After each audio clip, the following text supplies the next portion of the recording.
use caution. Cold like 0 degrees. I'm out the cage, gotta let out the beast. Revolutionary, gotta let out the streets. Locked in a cage, I'ma let out the sheets. We came for one man, forget my peace. We take the west side, take on the east. I'ma put him in the cage, never let out the. I hear him chat to the noise, move too quick, can't stop for the talking. I hear him chat with the boys, not so tough, but minds keep walking, yeah. Just too sharp with the prize, right guys, let it tell me I'm awesome, yeah. Hot like fire on the pan, if you wanna touch me, please use caution. Stop that, stop that, stop that. Shout out to the sports world. Hey, round of applause for the sports world. Good job, sports. Good job, sports. Because this is the week. This is the week where, like, there's no news, right? Typically, Chris, don't jump in. Let me finish the intro. Typically, this is the time of year where there's nothing. And every day we get done with the show and something happened where we got to talk a lot. And I'm like, wow, that was great. And I had this existential dread that fills me. I'm like, oh, my God. We blew it all. We talked about all the sports. There's no more sports. Done. I'm not going to watch Phillies versus Tigers. I don't know. Are those baseball teams? I'm not going to watch that. I don't care. Not enough. Not enough to come up with something interesting to talk about. But then somehow, some way, Sports World says, hold my Celsius. Because we got a lot. And today we got a lot. We got Gilbert Arenas. Yep. Did they hit him with a RICO? I don't know. Don't know. We'll get into it. We'll get into it. We'll get into it. We'll get into it. We're not there yet. We got Shannon Sharpe. Yep. Finito at ESPN. We'll get into that one. Okay, I guess. We also got our guy, Dameshek in the building. Yeah. In the building. Now, for the audience and for me, is it Dameshek or Dameshek? All good question. I like Dameshek. Yeah. Whatever you like. I just want to fit in here. That's all. I think this should be a new thing where you get to just say people's names the way that you want to say them. Dameshek. I like that. Dameshek. Like, you got to get a drop out of that. Dameshek. I still don't know how to say Luca's last name. It's whatever Say I it how want. you want to say it. Yeah. Doncic. Doncic. That's how How is it? I'll ask him one day. Yeah. Maybe you will. Either way, it's Dameshek. Dameshek. Damn. Dameshek. Oh, you know what? Damn. You know what? Dameshek. Yes, I like that better than Dameshek. Yeah, I just like Dame by itself as a nickname. Dameshek, it's been great. I've been here for 30 minutes. I appreciate the Pirates hat to make me feel welcome. Amin and I got to talk a little bit of Apollo Creed, my run-in with him. Roy and I got to debate ever so slightly the first chapter of what I expect to be an eternal back and forth about 66 Mario Lemieux, in fact, being greater than 99 Wayne Gretzky and every other person who's ever played Dave, hockey I'm just going to before. say it. So, I know it's the accent, but you sound like Jessica Smetana's grandmother. Oh, my God. Can you say holy crap for me one time? What you want me to do a Pittsburgh accent? Is that what what Yin's you looking already for? have? Dude, Yeah. Yin's hear about Mike Tomlin. Dude, he got a new quarterback. He got that dude Aaron Rodgers.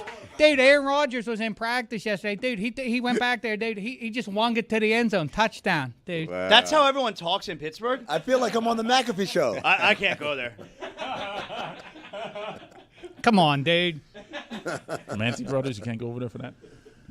So we got a lot. We got a lot to get to. But this is the Dan Le Batard Show with Stugotz, and that means we got to start with some navel gazing. And it's about time people got on this Miami Heat story. Chris gets really nervous when you say navel gazing. You don't like to gaze at your navel? We've tried this before, but real quick, show me your belly button. All right. We'll get Innie you or outie? one day.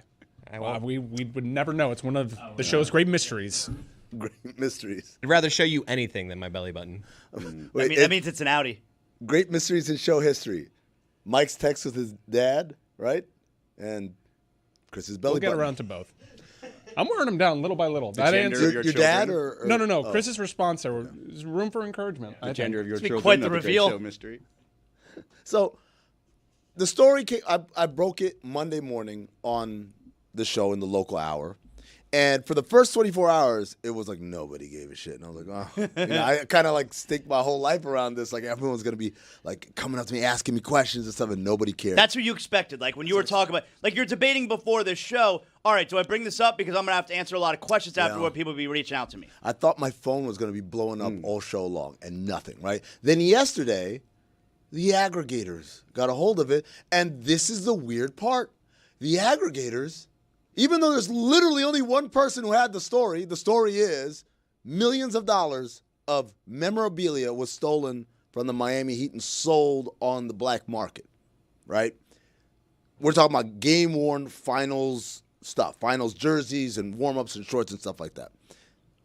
Oh, we got the video. There you go. I kind of want to watch this again, too, because I don't feel like I did you any favors on this. None Actually, of I don't y'all feel like did. the whole room did You you any never do. favors. None of y'all because ever with do. the interruptions, we kind of let it like sort of stretch out the announcement of news that you were making, and I just don't think we did you I any think the favors. editing guys got a hold of, chopped out all the bullshit Okay, in the good. middle.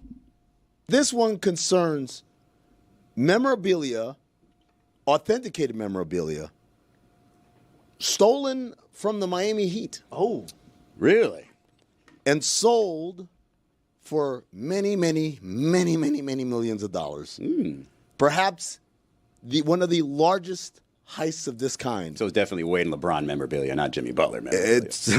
It's not a Duncan Robinson that was three-point unnecessary. shootout game-worn jersey. But, yeah, game-worn stuff that's been stolen and sold for at least 18 months. Okay, so look, as someone who wasn't here the other day and maybe is hearing it for the first time, Dave, do you think that's you hear that? Do you think that's a big deal? I just can't figure out. I'm sure you've already covered this.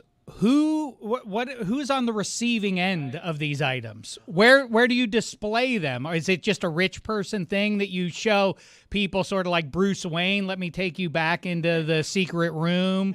What I have, don't tell anybody about this. And if that's the case, then what's the value of it to you, really? Just the fact that you periodically go and swoon over it by yourself. And then the extra layer is, if I can introduce a new piece of stolen Go stuff. on. The Harrison Butker suit. Are you aware of that one? Yeah. They stole his suit when he was out on the field playing in the Super Bowl. He came back and somebody had swiped his suit. Wait, so the weird. suit that he showed up to the game in. That's right. Yeah. So weird. I wanted it to be the suit that he gave the speech in. That's got some value. Either Game way, worn? it was both Antifa. Why would We all know. What do you want Harrison Butker's suit for? That's an extra layer. At least if it's like game worn, your rich friends might say that's pretty cool. You have that. Well, to whom are you showing the Harrison Butker suit? Maybe it's just a Very good fit. weird. Maybe that was just a situation where they wanted to grab his clothes so he had to leave naked or something like that. Ha ha, look at you, you idiot. We He stole does your clothes. identify with biblical times. He does like the Reverend. Maybe he was trying to, But I mean, correct me if I'm wrong, the person who stole the merchandise then sold it to somebody else. who Sold made it to that money. multiple people. So they didn't many know it of was stolen. many of whom were just legitimate buyers. Some of them were people who knew they were getting some hot stuff. Okay. Yeah. But some of them didn't, and that's what raised the red flags in the memorabilia community. Is like nobody ever has this amount, right? You might come across. But is there a black market for memorabilia? To Dave's original point, we kind of talked about this when we were talking about art heist. Like, how exactly do you sell this stuff? Do you go on the dark web? Who is it? Bruce Wayne? Who are the black market big time buyers of memorabilia, and what else is out there? So like I said, other than Harrison Butker's suit. there are some rich people who just want to display it. So Robert Sarver, the former owner of the Suns, I remember going to his house, and in his house, What do you say? he had like a Hall of Fame, and in it was like Muhammad Ali's boxing gloves and like Dale Earnhardt Sr. signed hood of a car. Like, dude, it was crazy. And it's just like, oh shit, you want to prove how rich and connected you are? You have a room like this. But the other type of buyer are people who are buying and then flipping and selling again. And they're selling it much higher. So they're doing the arbitrage thing. And that happened in this case. Again, LeBron, Wade, Bosh, Shaq, game-worn NBA Finals memorabilia, jerseys and shorts and stuff like that. I don't know if it's just Full because I sets. watched a show that had a plot line of stolen art, but don't you think the ones who really have money, they'll tell you it's stolen? It's like an added element of intrigue to it, right? It might titillate them? Yeah. Perhaps. You ever buy anything hot? I tried. Really? Yeah, I tried. They were selling. This is Daytona Beach, like 2001, and they were selling stolen Movado watches out of the back of a truck. And my my roommate was like, yo, they're doing this right now outside the hotel. And I was like, oh, let me get dressed. And I got down there, and it was already gone. How much did you know? How much they were selling it for? They were selling for like $200. Wow, that's not that great. Imagine you want plausible deniability. You don't ask questions. That's a red flag, too, for the seller. And you approach it like Bruce Willis does in The Jackal. Half up front, half on delivery. My friend once found a glitch on a food delivery service that will go unnamed, where you could go to a restaurant, order something, and it was like $2. Like you could get like Everything was six $2? sandwiches. I'm going to need to pull you aside here and ask about this. I was just saying, that's the hottest thing I've ever done. He's like asked like something where I felt So dangerous hot. doing it. It was like my buddy texted me, "Hey, you go on Jersey Mike's right now on Uber Eats, and you can You just whatever." You are a smooth let character, me my just friend. clarify to anyone listening. Chris Cody was not involved in the He heist. asked me one follow-up, and I gave all the information. This thing 18 months at least has been going on. But This like, was a couple Chris- years ago. 18 seconds, Chris Cody gave And it all. honestly, to clear myself, I didn't actually get to do it because this guy put in a group text, "Hey, I just did it. I ordered this. It was like $3 for all this food." And I went there. I was like, "I got to go do this." What's And your friend's name? They had don't worry about it. By the time I had gotten there, they had fixed it. So I didn't actually partake in it, but my friends did. I saw that scam, by the way. Like Starbucks has a scam that people are doing like that. Sounds very similar. Where apparently you buy, it's like super cheap on the delivery service, and you add in the notes, "Hey, can I have a venti coffee with this, blah, blah, blah, blah, blah, blah, blah." And, it's ready for you for the delivery driver to pick it up, and you paid like $1.50. It's not a scam if the app is messing up. I'm sorry. A scam is like I hacked into it and accessed the mainframe and changed like I'm Matthew Broderick in War Games changing grades. I thought and you were shit. going to say Ferris Bueller. Or Ferris Bueller. No, either one. I Could've like been your either one. reference. I got your reference. I like War that. Games, War yeah. Games. Shout out to Only and Dade, by the way, for properly There you go. attributing Amin El-Hassan with this breaking news. Yeah, so Amin was really angry yesterday. After the show, he sat down. He sees on the New York Post. It's like, these mother effers. So first of all, it was NBA Central. NBA Central, per New York Post. Number one, they didn't even link the New York Post link. They just said the New York Post reported it. I'm like, no, they didn't. So I went and I looked up the New York Post, and in it, they write it. I mean, everything they're writing is like, according to Amin El-Hassan, according to Amin El-Hassan. So I'm like, cool. so New York Post did a good job. They then. didn't until they said, as reported by Sports Illustrated. And I'm like, what? And then I clicked the Sports Illustrated link. You know what the Sports Illustrated link was? It was my tweet with my video and then recapping myself. I'm It's like no, a human centipede of Sports sourcing. Illustrated didn't report this. New York Post didn't report this. Complex Magazine, they just did a whole thing. I said, an at would have been nice. Right. Just say, here's the guy. Hey, that's him right there. I'm not hard to find. Literally had the breaking news art behind you. I mean, so I was just like, hey, does anyone do this anymore? And it's like if sometimes news breaks and then the other newsbreakers get a hold of it and they add to it, right? Yeah. Because they're like, talk to a source, da da da da. That happens all the time. This hasn't happened yet. We're 3 days in. There's only one source. He's talking right now. Maybe you just shout him out. You can shout out every other thing. Oh, by the way, we first saw it on New York Post. By the way, how do they know? When you're an aggregator and you saw it from another aggregator, how does the other aggregator know that you have to credit them for the news? I don't know. This shit doesn't happen to Pablo. Yeah. I'll tell you that right now. No, man. I know. See, you know what it is? I need a catchy show name. Acronym. You need an acronym. Or you need to be a former Nick-Con client. Is that how that works? I think so. That ain't. Like, Shadow President. Yeah, I know. But, A lot of stroke, I hear. a lot of stroke. I have a question about the memorabilia situation. So, obviously, this news is out, broken Yeah. by Amin El-Hassan on the Dan Le Batard Show with Stugotz. Thank you. What happens if they find the memorabilia from somebody that bought it? Is that person just SOL? Sorry, you paid $1 million for this. We're taking it No, back. this happened to Nicolas Cage once. He bought a Dinosaur dinosaur egg. skull. Yeah, I no, it remember was a that. skull. The skull or an yeah, egg? no, I think it was a skull.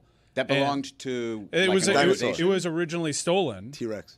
by Nicolas Cage in National Treasure. It was crazy. It was Inception. But no, he found out that it was stolen and he gave it back to the museum, I think. But Belongs in a museum. That's So kinda what if gnarly. somebody's not willing to give it back? Like if I don't know, Marlin Man bought the stolen jersey. The answer is if it's proven stolen, they repossess it, and then your only recourse is to seek civil damages against the And good person who luck getting sold that it to you. money, right? Good luck getting that money, especially based on the amount of defrauding this guy has done. and the person probably has a new passport, like Bruce Willis in The Jackal.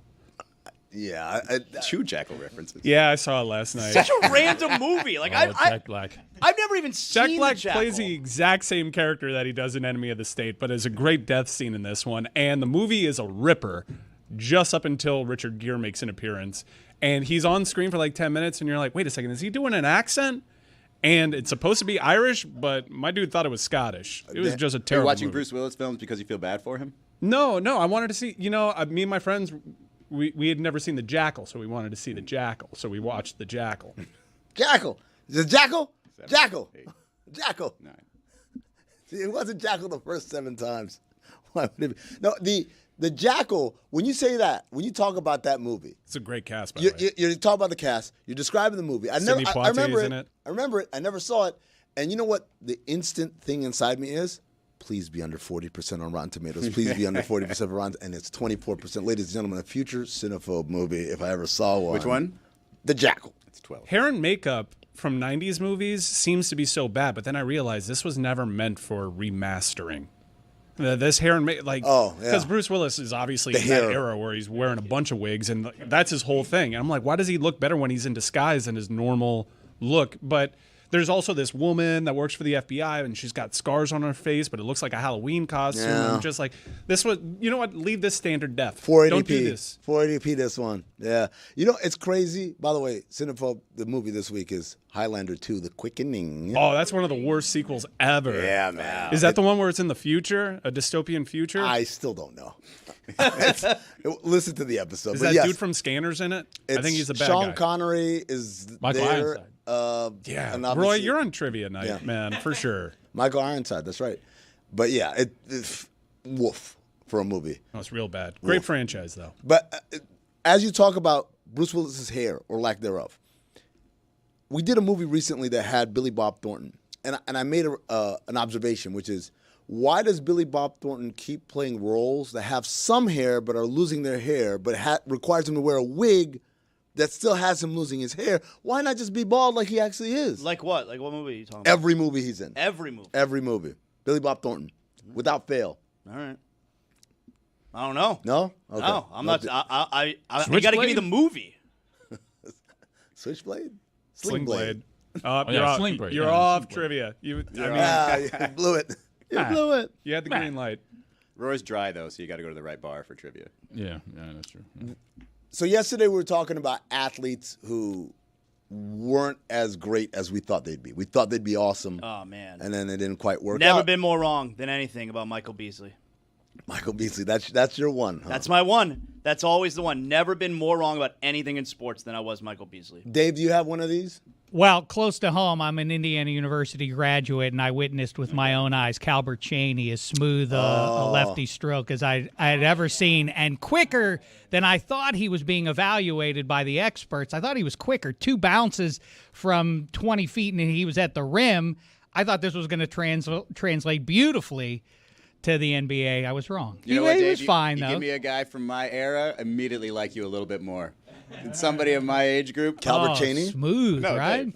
Dave. Yeah, well, of course, Calvert Shady. Dave, I have to ask you a question, though, since we're here in Hollywood. I don't know if you've told this story before. Feels like you're going to have to tell it quite a few times, but it's top 3 on your notes facts here. Obnoxious Steelers fan, that part we already recognized, who John Hamm once kicked out of a fantasy football league. Whoa! Details, Yeah. please. It's a preemptive one, sorry. I don't think that's a look at me, Louie. The story doesn't work if he doesn't mention John Hamm. I mean, you know what? Sometimes them's be the breaks. Many moons ago, I joined a fantasy football league about a quarter century ago now. It's populated by noteworthy sports people like Bill Simmons, the sports guy, and Cousin Sal, and so on, and John Hamm.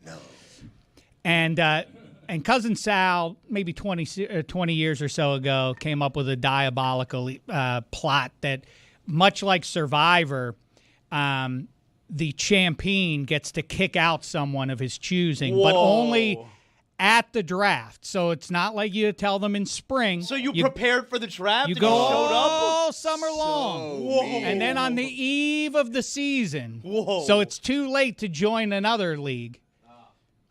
the champion comes in when everybody's gathered around. Okay, so hold on a second. Is there like negotiating leading up to draft night? You're trying to state your case as to why you should not be kicked out?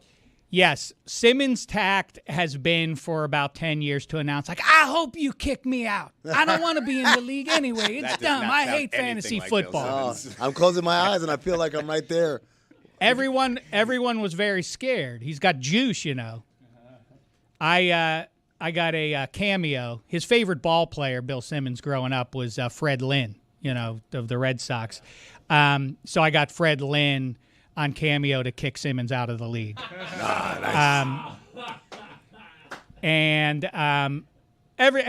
You think it seems like, oh, that seems like fun. That must be a good time.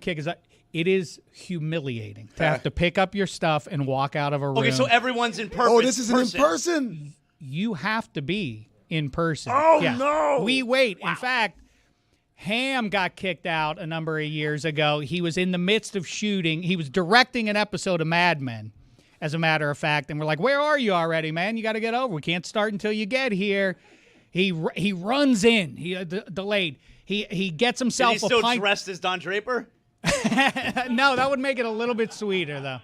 Good note. Good punch up. He gets himself a pint of beer, sits down, and then a bald-headed lawyer named Blutt announces, Hamm, you're out. He chugs his beer, slams it down, and walks out of the room. So when you're out, you're just out for that year? You're back the following year? You get to come back the next year, yes. So, you know, there were a lot of people who deserved it. Not Dave. I'm a man of peace. I think we can all agree now. I'm just trying to get along. I'm just trying to get by, you know, like Namath shooting pool back in 1969. Look at that shot. But Hamm, because it was hilarious, I guess, or something. Little backstory is there's a trophy, and it may have been put in my trunk at one point, and maybe I lost it. I don't know what happened to it, but who cares? What is it? Yeah. Stanley Cup? Same happened to me. I'm playing for the glory of winning. I don't need a bauble to show off, to be sold someday on the black market or otherwise, alongside a Miami Heat pair of shorts. What do I? Harrison Butker's sport jacket. What do I need a trophy for? So he kicked me out of the league and humiliated me. And bottom line is, you know, the people all great praise how great he was in Top Gun Maverick. As it turns out, it wasn't much of a reach for him because he was playing a jerk. But are you back in the league now, or is this the year you're sitting out? I'm back in. Right. I fear that because I have failed to replace the trophy after being kicked out, I may once again. Also, there's some strategy that should be, you know, a smart champion will try to knock out his greatest rivals. Yeah. And it's no fluke that Dameshek's Cool Cats, spelled with 2 Ks, are always in the mix for a championship. Let's make sure it's 2 Ks. Yeah, not anymore. Yeah.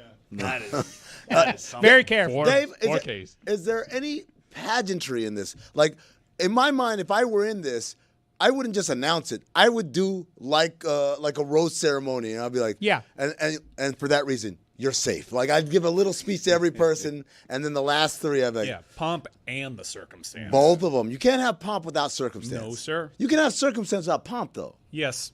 But pomp? But pomp Never comes hand in itself. hand with circumstance. Never alone. Never walk alone. Yeah, it's become performative. Yes, to like from Fred Lynn, as I say. I once, among my many championships, I once had Mark Garagos, the defense attorney, draft a document that that I had my foes sign that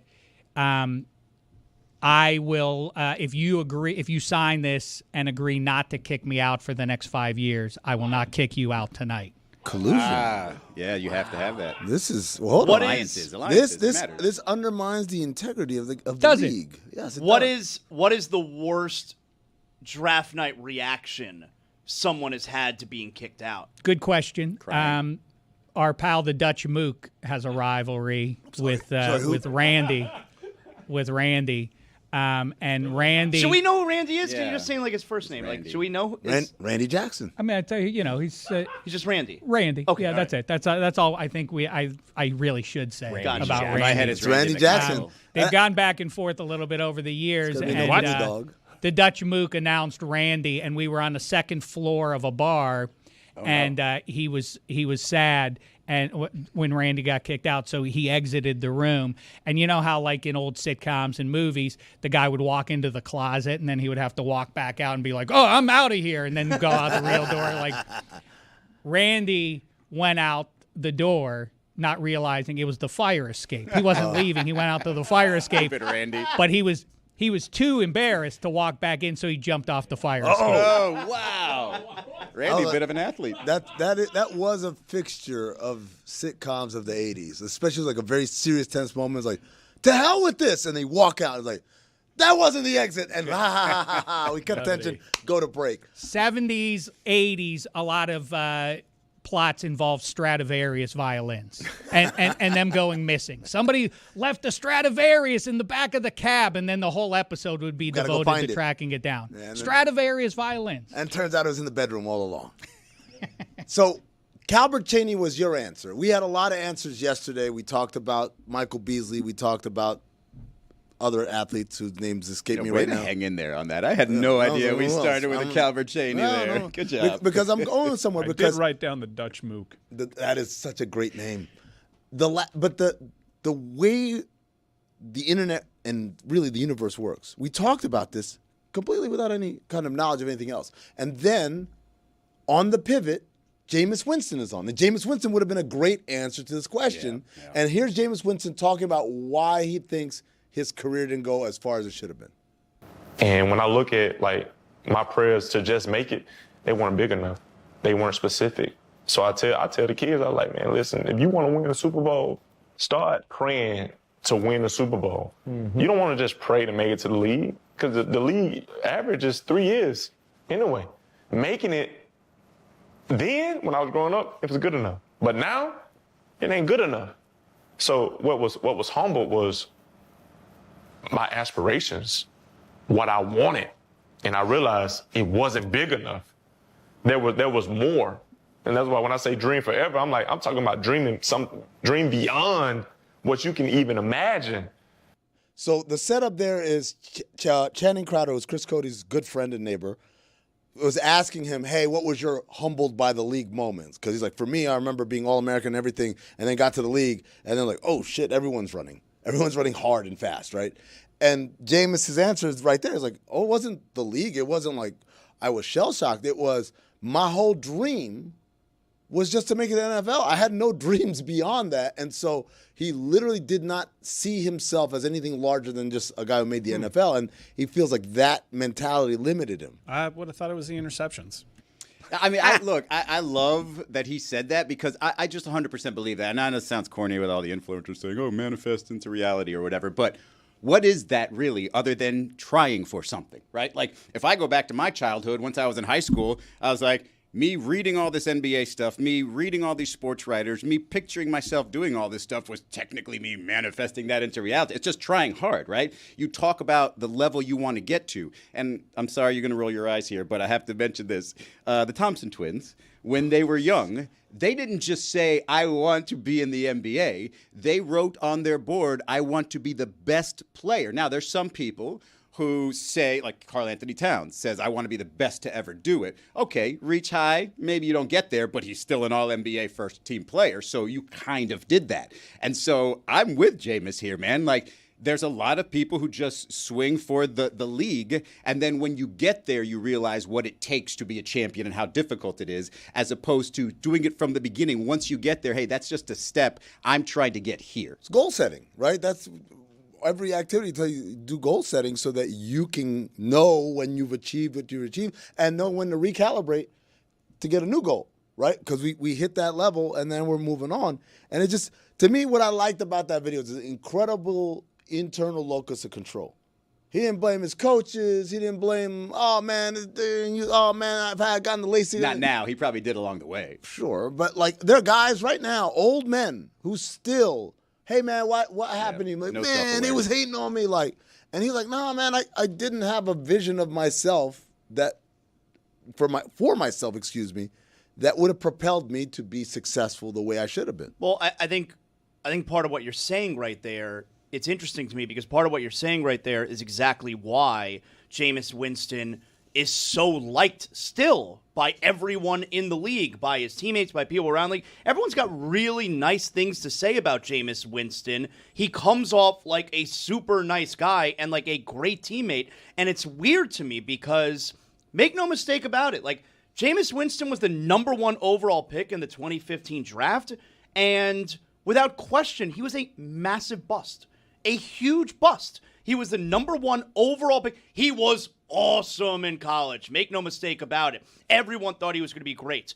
The Buccaneers, the team that drafted him number 1 overall, not only did he not become a winning quarterback, they didn't have a single postseason appearance. You draft a guy number 1 overall, play quarterback, you don't have a single postseason appearance. That's awful. And they chose not to sign him to a second contract. They drafted him number 1 overall. And he led the league in passing one year.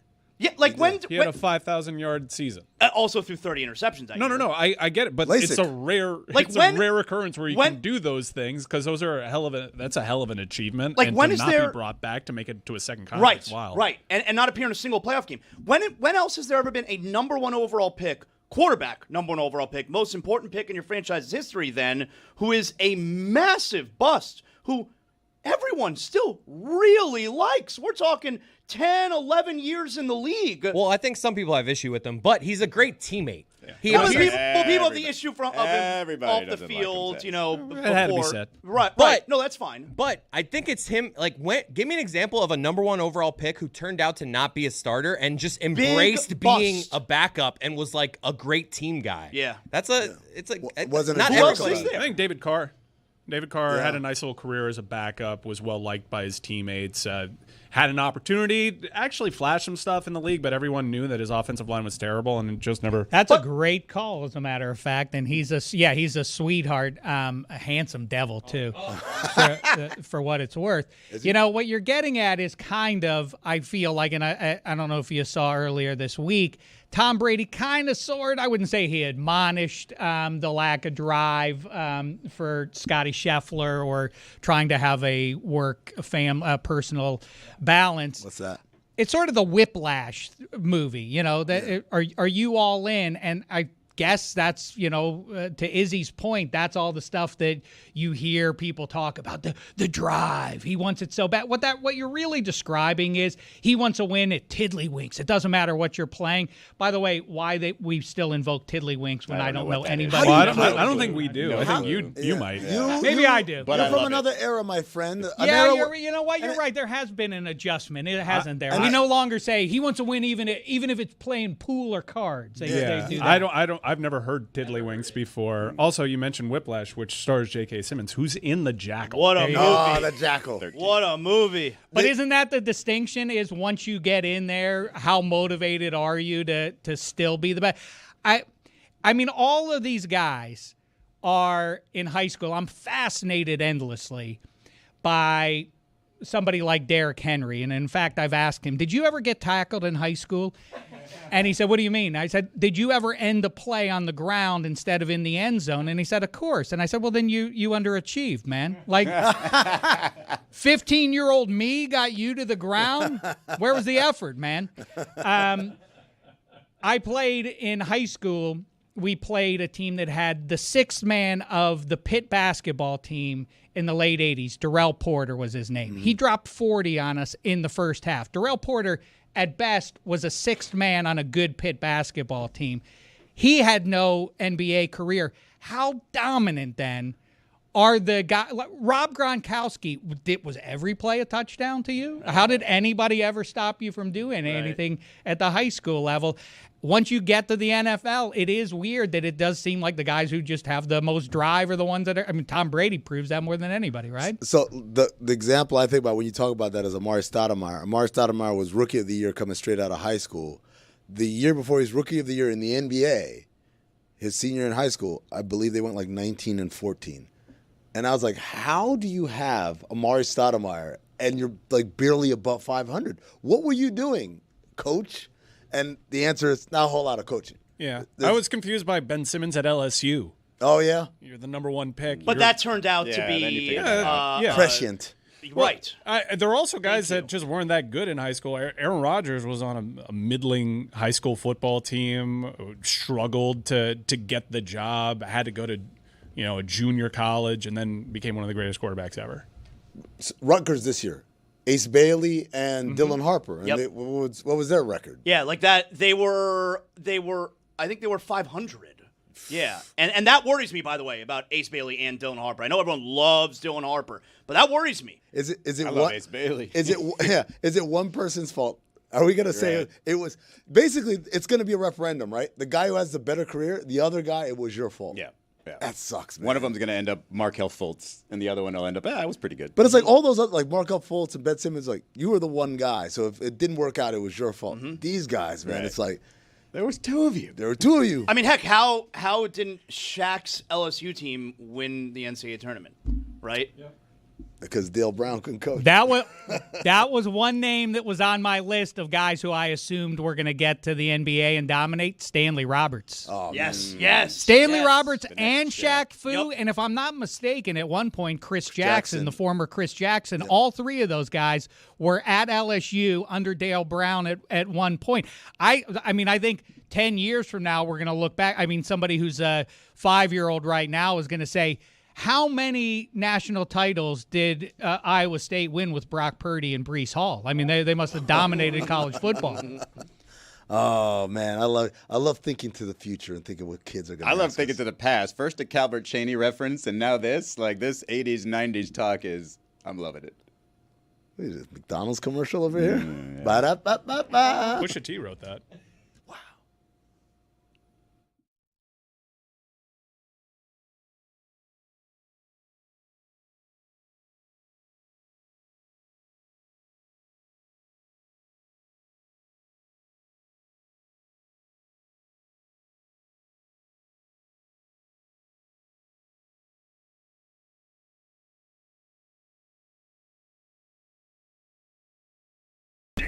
Says goodbye, sweet Clevelander. I should tell the audience that we've got a bit of an emotional week, I would say, here this week as we are leaving this studio. It's been an eventful 2 years where the show has struggled and groaned under the weight of trying to build a business. And we're going to move into new studios. Everything is moving after, I think it's close to 10 years here. And we're going to remember some of the things from the Clevelander because as expensive as the property value has gotten around here, the neighborhood has really deteriorated. There has been so is my health. There has been a lot of but that's your fault. Shootings here recently and assassinations, plural. And we need to get out of here. And next week... And that move is brought to you by Miller Lite. 96 calories and 3.2 carbs per 12 ounces. Next week is going to be a little bit difficult because we're going to be in the change. And these are not your problems. They are our problems. But we ask for yet more patience after 2 years of trying to build this thing. We're excited about getting into new studios. And we will remember the Clevelander throughout the rest of the week here, because one of the great memories I have, Stugotz, it really is one of my favorites as I've gotten late in life and have learned to appreciate some of this nonsense that we get to do every day. Is the weekend before we were going to go on ESPN radio and start with whatever it is we were doing with them. They were going to make this studio look like all the other studios, which is just blue paneling behind us that would be nondescript. And my brother and I spent the entire weekend here putting all of this stuff up. And the reason that it's one of my favorite memories is because I remember the screaming phone calls on Monday when no one had been informed that that's what we would look like. And they didn't want us to look like that. Or no one had given them a heads up, I should say. It's not that they didn't want us to look like that. It's that they were going for homogenized at the beginning, and we put up all these tiles that we're at some point here going to just auction off because they've been here for 10 years representing us as we make a move to become a bigger business. We've got, Mike, do you know how many employees we have now? I don't know how many employees we have now. I walked into to today's pre-production meeting, and I was a little stunned at how many people were in that room, considering it's just jarring seeing how we've started. And there was a lot of people here when we were doing HQ. It was even tighter back then in many respects because we had the equipment. But I think the stark contrast is from the pandemic days when ESPN would only allow you and me in these studios and people were zooming in. So maybe I'll have fonder memories when we get out of here, and I'll look back on some of the stuff that we did here and created here fondly, but I cannot wait to get out of this godforsaken building.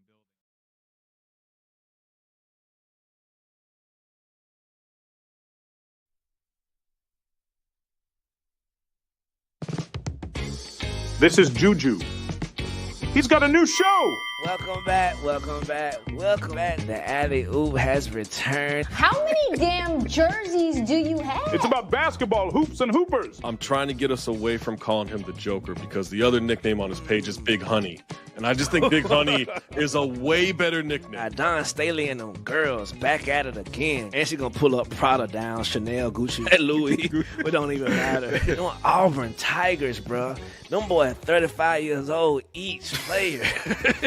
None of them brothers got a hairline amongst any of them. But maybe you're wondering, where can I see it or hear it? Tell us, Juju. Subscribe to our YouTube channel. That's youtube.com/oddballhoops. Do you need me to point at some visual explanations? Well, here you go. This episode is brought to you by DraftKings. DraftKings, the crown is yours.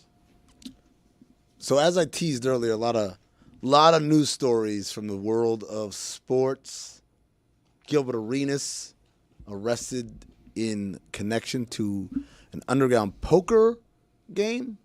Basically, he provided the facilities, I guess, for it. Yeah. And the Justice Department put out this press release, and they made it from what they were saying to then what I then ended up reading about, I was like, this feels a lot more sensationalized. I'm not saying he didn't commit a crime. Maybe he did, maybe he didn't. I'm just saying they made it seem like he was the mastermind. Yeah, at least based on his explanation, it seems like it was a little sensational. The headline. Yeah, I mean, all right, was this necessary? His explanation was that he rented a house to people who were doing God knows what with it. Yeah. And again, I don't know the extent of what he knew was happening and the legality of that. I'm not talking about that. I'm talking about, here comes those words again, Mike, pomp and circumstance of the Justice Department. And say, we got Gilbert Arenas and this Israeli crime lord. And I'm like, what in the world is going on? And then you hear him like, oh, yeah, I guess that technically fits, but it feels kind of trumped up. And so I was wondering, I reached out to a couple of people, is Gilbert all right? And then I saw this video. Oh, is he your friend? I know Gilbert. Yeah, I know Gilbert, and I fellow know podcaster. And I know a lot of people who are. Oh, so he's my friend too. There you go. By the power of what's it called? Friendship. 6 degrees. 6 degrees separation. Yeah, power of Grayskull. Yes, Roy. Thank you. Trivia Night Roy's back. But so I was worried, oh man, how's Gil handling this? And then he posted this video. Free.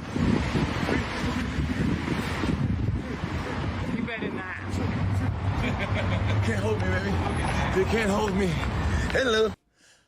All I can say is this. If I ever get arrested, and knock on wood, I never get arrested for anything. But if I do, I hope I'm not in flip-flops and skimpy shorts. That's just...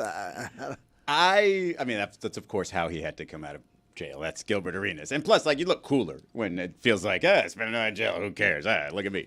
But, man, I love a good high-stakes poker room. As soon as this story came out, I was like, man, I hope there's a handful of NBA players that were just in there, just to paint the room, right? LeBron in there, and then he has a reputation of playing super tight, but then telling people, yeah, I would have won that hand. I had a 3-7 every single time. I just love it, and the fact that I know I saw a photo of, and who knows when this table was made. It could have been for something else. You never know. But Gilbert Arenas Poker Club with a silhouette of a player wearing number 0 over here. A little bit of a dead giveaway. I'm sorry. But one of the things I really hated about the Justice Department press release, they were saying the names of the co-defendants or whatever, the people that they're accusing, and it's Yevgeny, between air quotes, their nickname, Giora Gershman, right? And then, all these other names. And then it said Gilbert Agent Zero Arenas. I'm like, shut your corny ass up. El Chapo. Lame ass, whoever wrote that press release. Just so corny, man. But this is the part about this, the details that bothered me the most. So reportedly, they had a bunch of things like, people offering massages and valets just and companies, chefs. valet and chefs and everything else. And then they say, prosecutors say the group hired chefs, valets, and armed security guards to staff the games, as well as young women who served drinks, provided massages, and offered companionship to the poker players in exchange for tips. What's that mean? Companionship. Here's the part that I hate. And that the co-conspirators took a cut of the tips. They took not just, they're taking a cut of every single hand making their money. They're taking a cut off the tips of these massage people. That's the rule of Molly's Israel game. Gutierrez, have you ever, first of all, have you ever seen Molly's game? Yeah, I did, actually. Well, number one. Number two, have you ever seen the inner workings of how a strip club works? Sure. Have you ever seen Players Club? I have never. Players Club. Explain it to me. I did not. They get a cut of the dancer's money. That's what they I'm do. I'm always skeptical of this. You go to different places, so I've heard. And it's just like, what's really going on here? But that's running a strip club. Like, this is running a poker game. You're already making money. You're raking it in from the poker game. Why do you got to take the tips from the people that are coming to work for you? Because companionship. Come on. Again, there's a way That's not what I mean by taking the tips, at.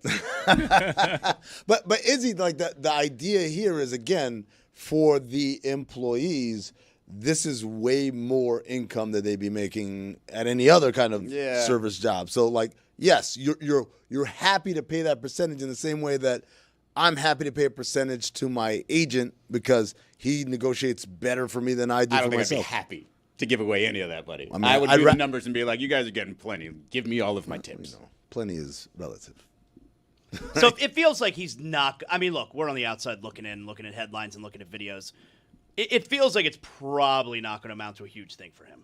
This is for the press release. Arenas, a.k.a. Agent Zero of Woodland Hills.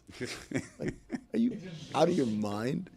Agent Zero, by the way, is a neighbor of mine, and C knows where these games were going down there. No invite for me. Wow. I think it's because my minimum would not meet theirs. That's what fascinates me. We know from Phil Mickelson and otherwise, it's not like he's making a $10 parlay. No. What is the level going down at this to make it worth Agent Zero and his peer group to that they're conducting these and, like you say, raking loot away from the other rich people? I mean, what level of money are we talking about here for it to be worth his time? Dave, how long have you been in L.A. now? 25 years. Wow, and you still sound like that. That accent is strong. I could talk more like I'm in L.A. No, you're good. Right? I could. You got to end everything a little bit high right here. People have once in a while, more than once, people have come to me and said, we're going to put you with our talent coach, our voice coach. And I said, to what? To get me to a C+ voice so that I talk a little bit like this? Now, here's the thing. Can you do it while doing the Pittsburgh accent? Can I? Aaron Rodgers throws it deep to DK Metcalf. Touchdown. Steelers. That's how they sound in Pittsburgh? Well, only if they've been in LA for 25 years. Well, Rob Ryan over there keeps asking. Is that what it sounds like in Pittsburgh? You can pick up an accent pretty quickly. Madonna, she was with Guy Ritchie. She had an accent, and it seems I want to play a clip. It's actually a pretty good response. It's pretty well known. Terry Bradshaw, over the course of his media career, not a fan of Aaron Rodgers. He takes every opportunity. Even he's found a way to criticize the way his footwork. Like, they're on opposite sides. It's pretty clear. But Aaron Rodgers had a pretty classy response to Terry Bradshaw, but that wasn't my takeaway from this bit of audio that Roy's about to play. Aaron Rodgers now has an accent. Terry Bradshaw says, Rodgers to the Steelers. I wrote it down because I want to get it right. It's a joke. Stay in California, chew on bark, and whisper to the gods. Well, I whisper to the gods every single day. Damn right. I've known Terry for a long time, being a part of Fox. Terry's a legend. He's an absolute legend. He won 4 Super Bowls. He's had a legendary career in the media. But Terry, like a lot of people, doesn't know me. And so he's got an idea of what he thinks about me based on what I've done, the documentary, what I've said, Darkness Retreat, whatever the hell you want to talk about. I'd love to get to know Terry on a deeper level if he's open to it, and maybe we can go chew some bark or whatever the hell he's talking about together. Let me tell you something, Kenny. That's what he said. He sounds like he's doing his best Charles Barkley accent, right? That is so terrible. Was it didn't? Or I Didn't. think that was the word that just kind of give it away. Courtesy of Kyle Brandt, by the way. It was actually a longer answer, and he does give Terry plenty of flowers for allowing all the modern-day players to make so much money, but I just couldn't get over this accent. The guy's been in Pittsburgh for what, like a couple of days? That's not a Pittsburgh accent. No, it's not a Pittsburgh accent. I'm not sure what kind of accent that was. That's That's Barkley. That's Leeds, Alabama. He grew up in Silicon Valley. Right. Has he been hanging out with Cowboys lately? Like what's with Chuck? I think he is hanging out with Cowboys lately. I don't know what's happened. I do think, though, it's a smart move, obviously, by Aaron Rodgers to say good things about Terry Bradshaw, who has become, by choice, not the favorite son of Pittsburgh because he refuses to come back and has an ongoing rift with the late Chaz Noel, who departed the planet Earth a decade ago at least.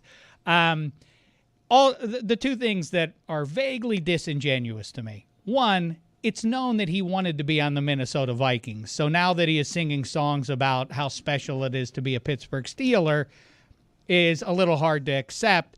The thing that he's doing that I find annoying is the same thing Russell Wilson did a year ago, which is announce as though it is such a winsome statement to make to people from the region that, hey, blue-collar work ethic, that's what it's all about here. As though, and really, I guess it's flattering to the populace, but how do people in Miami feel about that? How do people feel about, hey, this team represents the city and it's blue-collar work ethic? That's what this defense, the Steel Curtain defense, is all. It reflects. As they all dance around on the Pat McAfee show. Well, Like, Mike Tomlin had to love that. Right. By the way, yeah, but, people still sing songs about the blue-collar work ethic and all of that.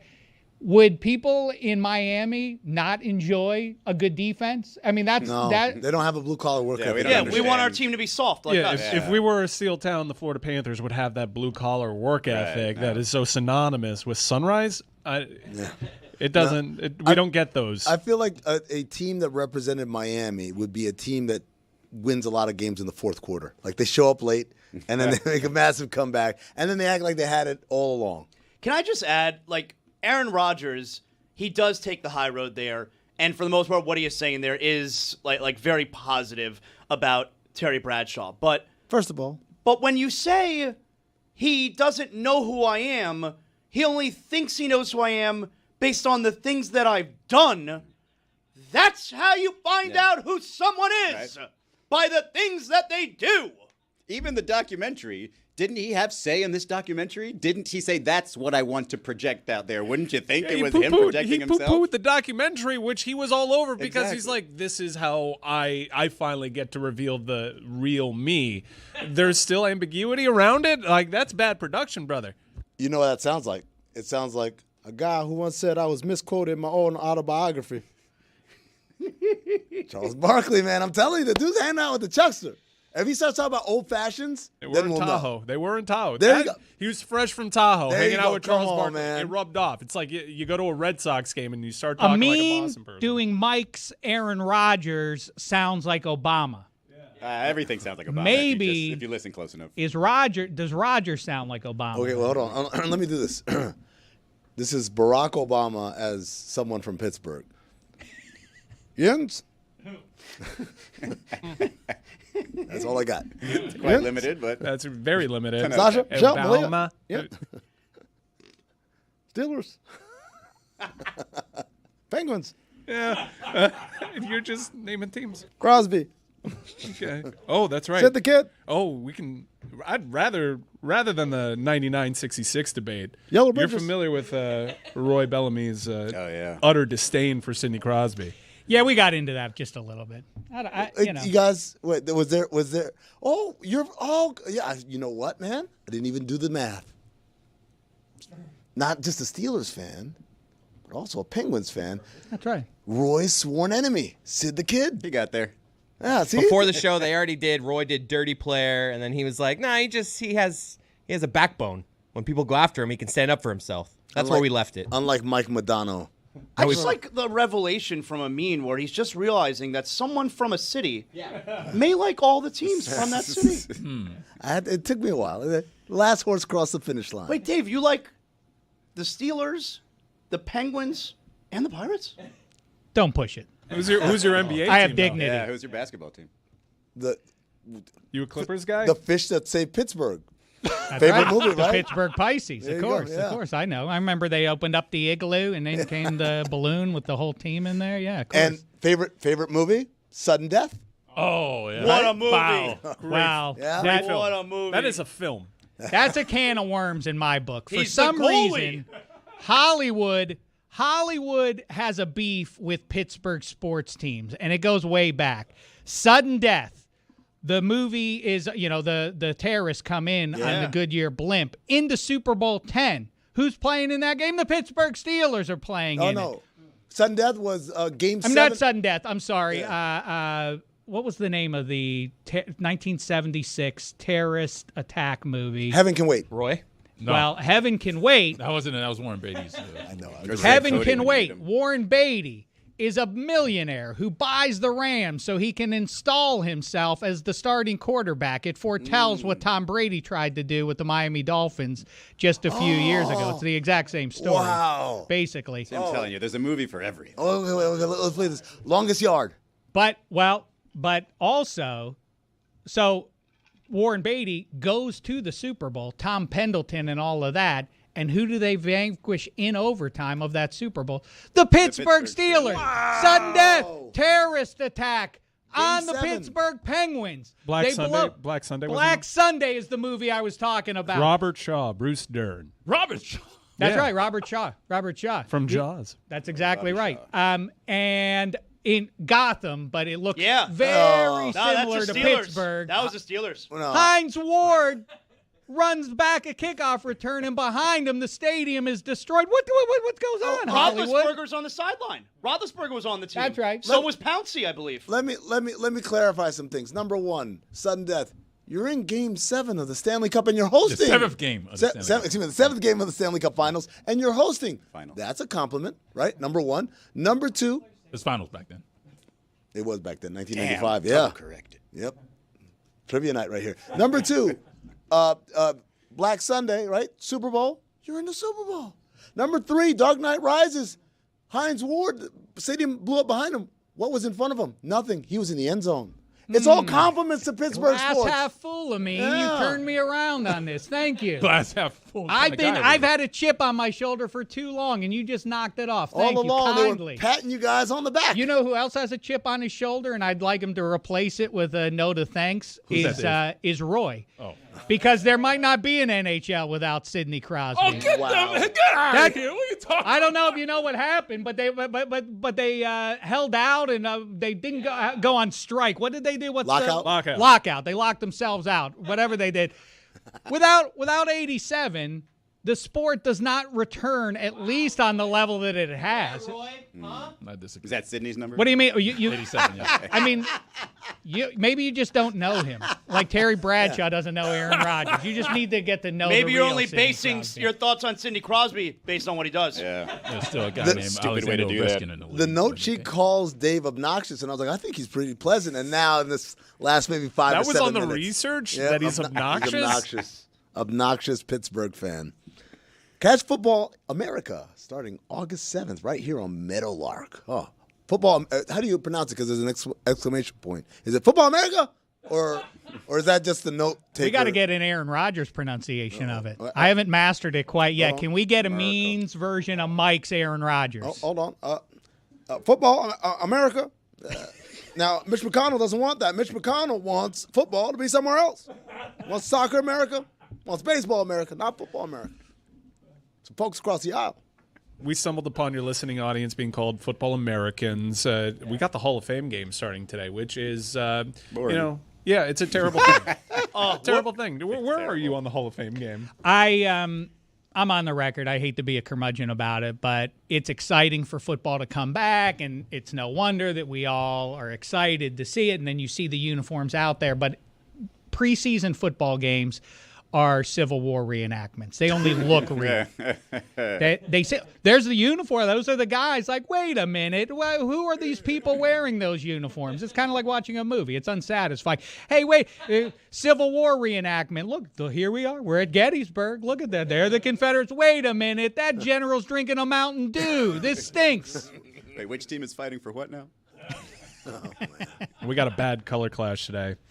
Chargers decided to go with the powder blue pants and the white tops, going up against a Honolulu blue Detroit Lions. This is an assault on the eyes. Why would they do this? Honolulu blue. That's what the Lions wear. Honolulu blue? Yeah. What's the connection to Honolulu? It's probably like just a shade. the most recognizable color of their water, maybe. It's just the nice color blue. Wow, what a stretch. I'm gonna find out. That's the closest body of water they could get to?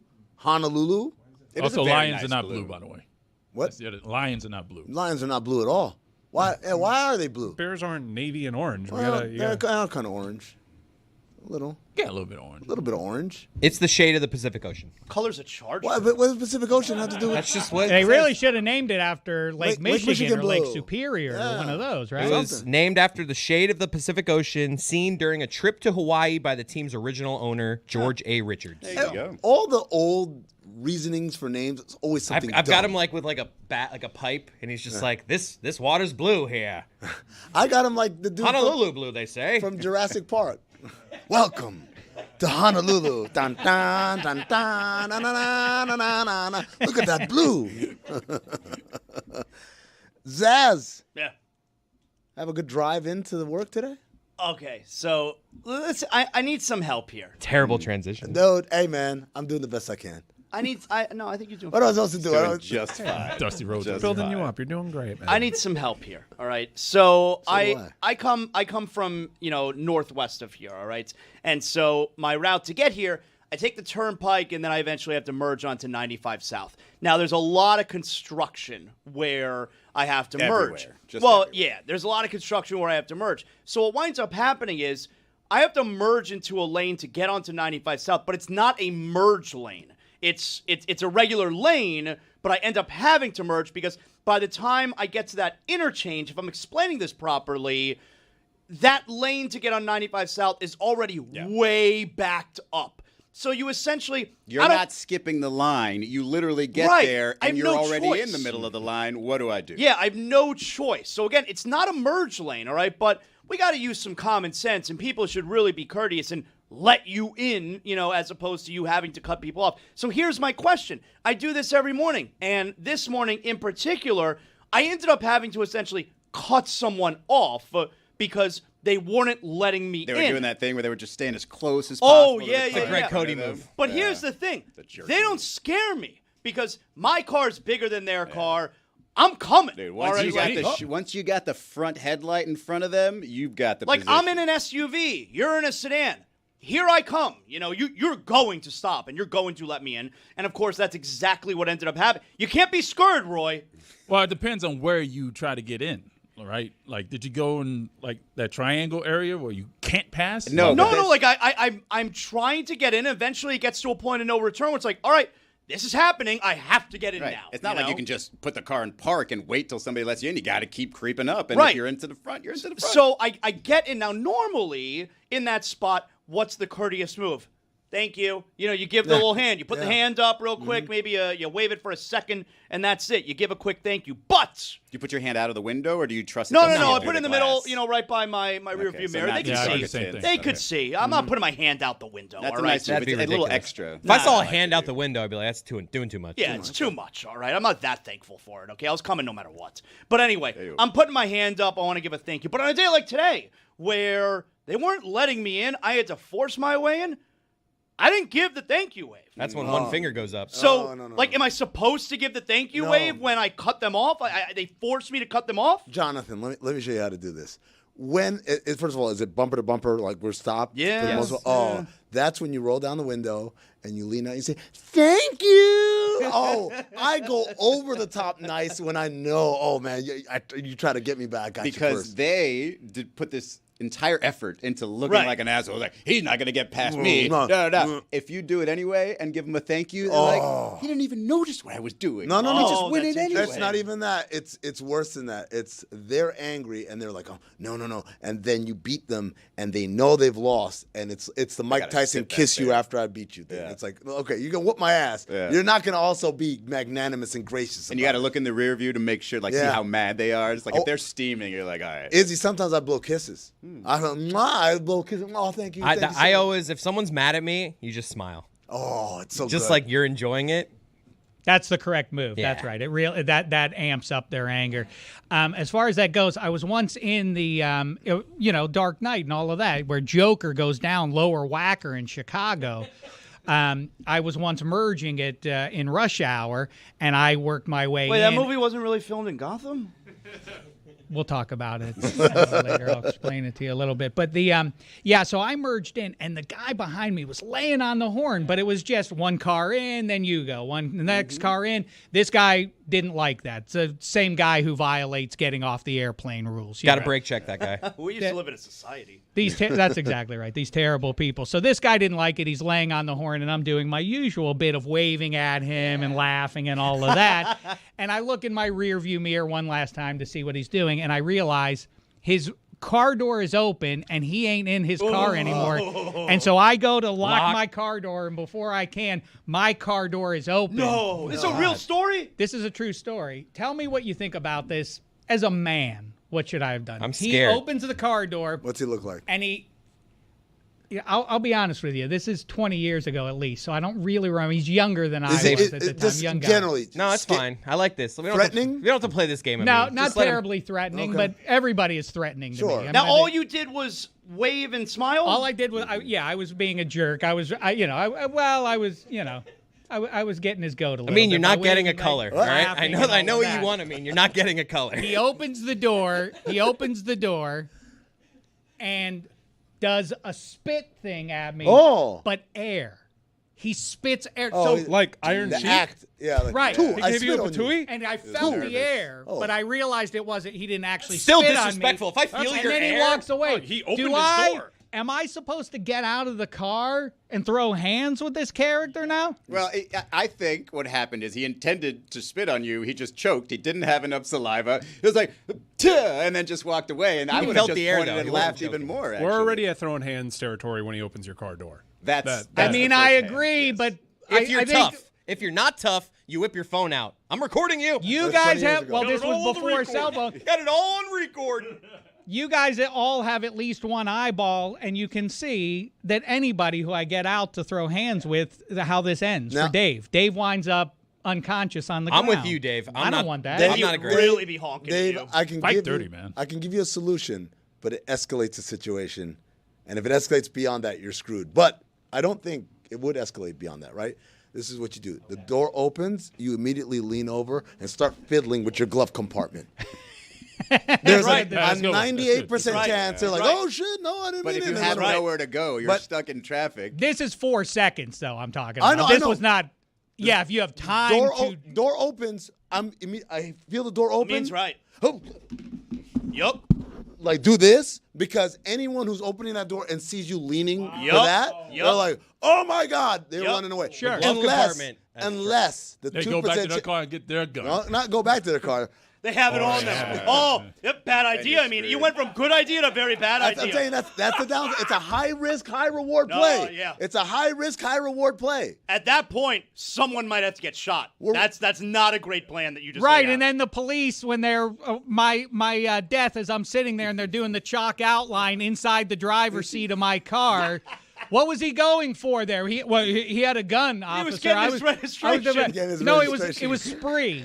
He had a half-eaten pack of Spree candy. That's what it was. I was so in on your plan at first, Amin, and now it's a terrible plan. I'm just saying, it's you know what? It's my belief that more fake punts should be run in the NFL. I think a lot of them will be successful. Everyone's just scared of what goes wrong. But I think you got to think about what goes right. You know? I think when you run a fake punt, what you never would do, I'd be willing to guess that it's never happened in at least the Super Bowl era that a team has run a fake punt twice in the same game. Because that's people always say, well, they're not going to do it now. They already did it. Do it again now. Do it again. There was a team, a high school team, or maybe it was like a Division II college football team that onside kicked every time. Yeah, that was a thing. I remember that. It was a team, they don't punt. They go for every fourth down. They do onside kicks. I fake punted every single time on NFL Blitz. Every single time. I was like, what do we do? It's NFL Blitz. Why are we pretending like I have to I got to follow the regular rules of football? I'm like, nope. And it's not even Madden. It's NFL Blitz. Oh, yeah, NFL Blitz. I can't stand Madden. NFL Blitz, great. No pass interference. Let me just hit people across the field. Oh, what a time. The jumping pass. Oh my God. You know who's great at that? Brunell. Brad Johnson. Oh, really? Oh, my God. Didn't think he had it in him. Man, I'm telling you, you give me the Tampa Bay Buccaneers with him, Allstott, work done, and who's the white? I can't remember. Bobby Ingram? John Lynch? Keyshawn. It was Keyshawn. In Blitz? In Blitz. Well, I think it was Keyshawn. Joe Jaravicious, you might be Joe thinking about. Jaravicious, oh my God. What a name. Man, I was working people left and right. Oh my God. What was your team on NFL Blitz? Probably Dolphins. Really? I always loved. Did you play with your own? Yeah, like NBA From Jam. Miami. I played with the Heat. I go with the Cowboys because you'd get Dion on both sides of the ball. On NFL Blitz? Mm-hmm. Dion was on NFL Blitz? No, I like playing with my team. Were the Falcons good then? I remember, was that the Dirty Bird Falcons? That was Chris Chandler and Jamal Anderson, and then who was the wideout? It was Roddy. No, not Roddy White. Andre Rison? Andre Rison was No, they had Tony Martin and Terrence Mathis. Yeah, Terrence Mathis. Right. Yes, it was Terrence Mathis. Yeah. I was more of a Tecmo Bowl guy. Oh, best game, Tecmo Bowl. Best game. Well, best video game, sports video game of all time, Sega 90, NHL 94.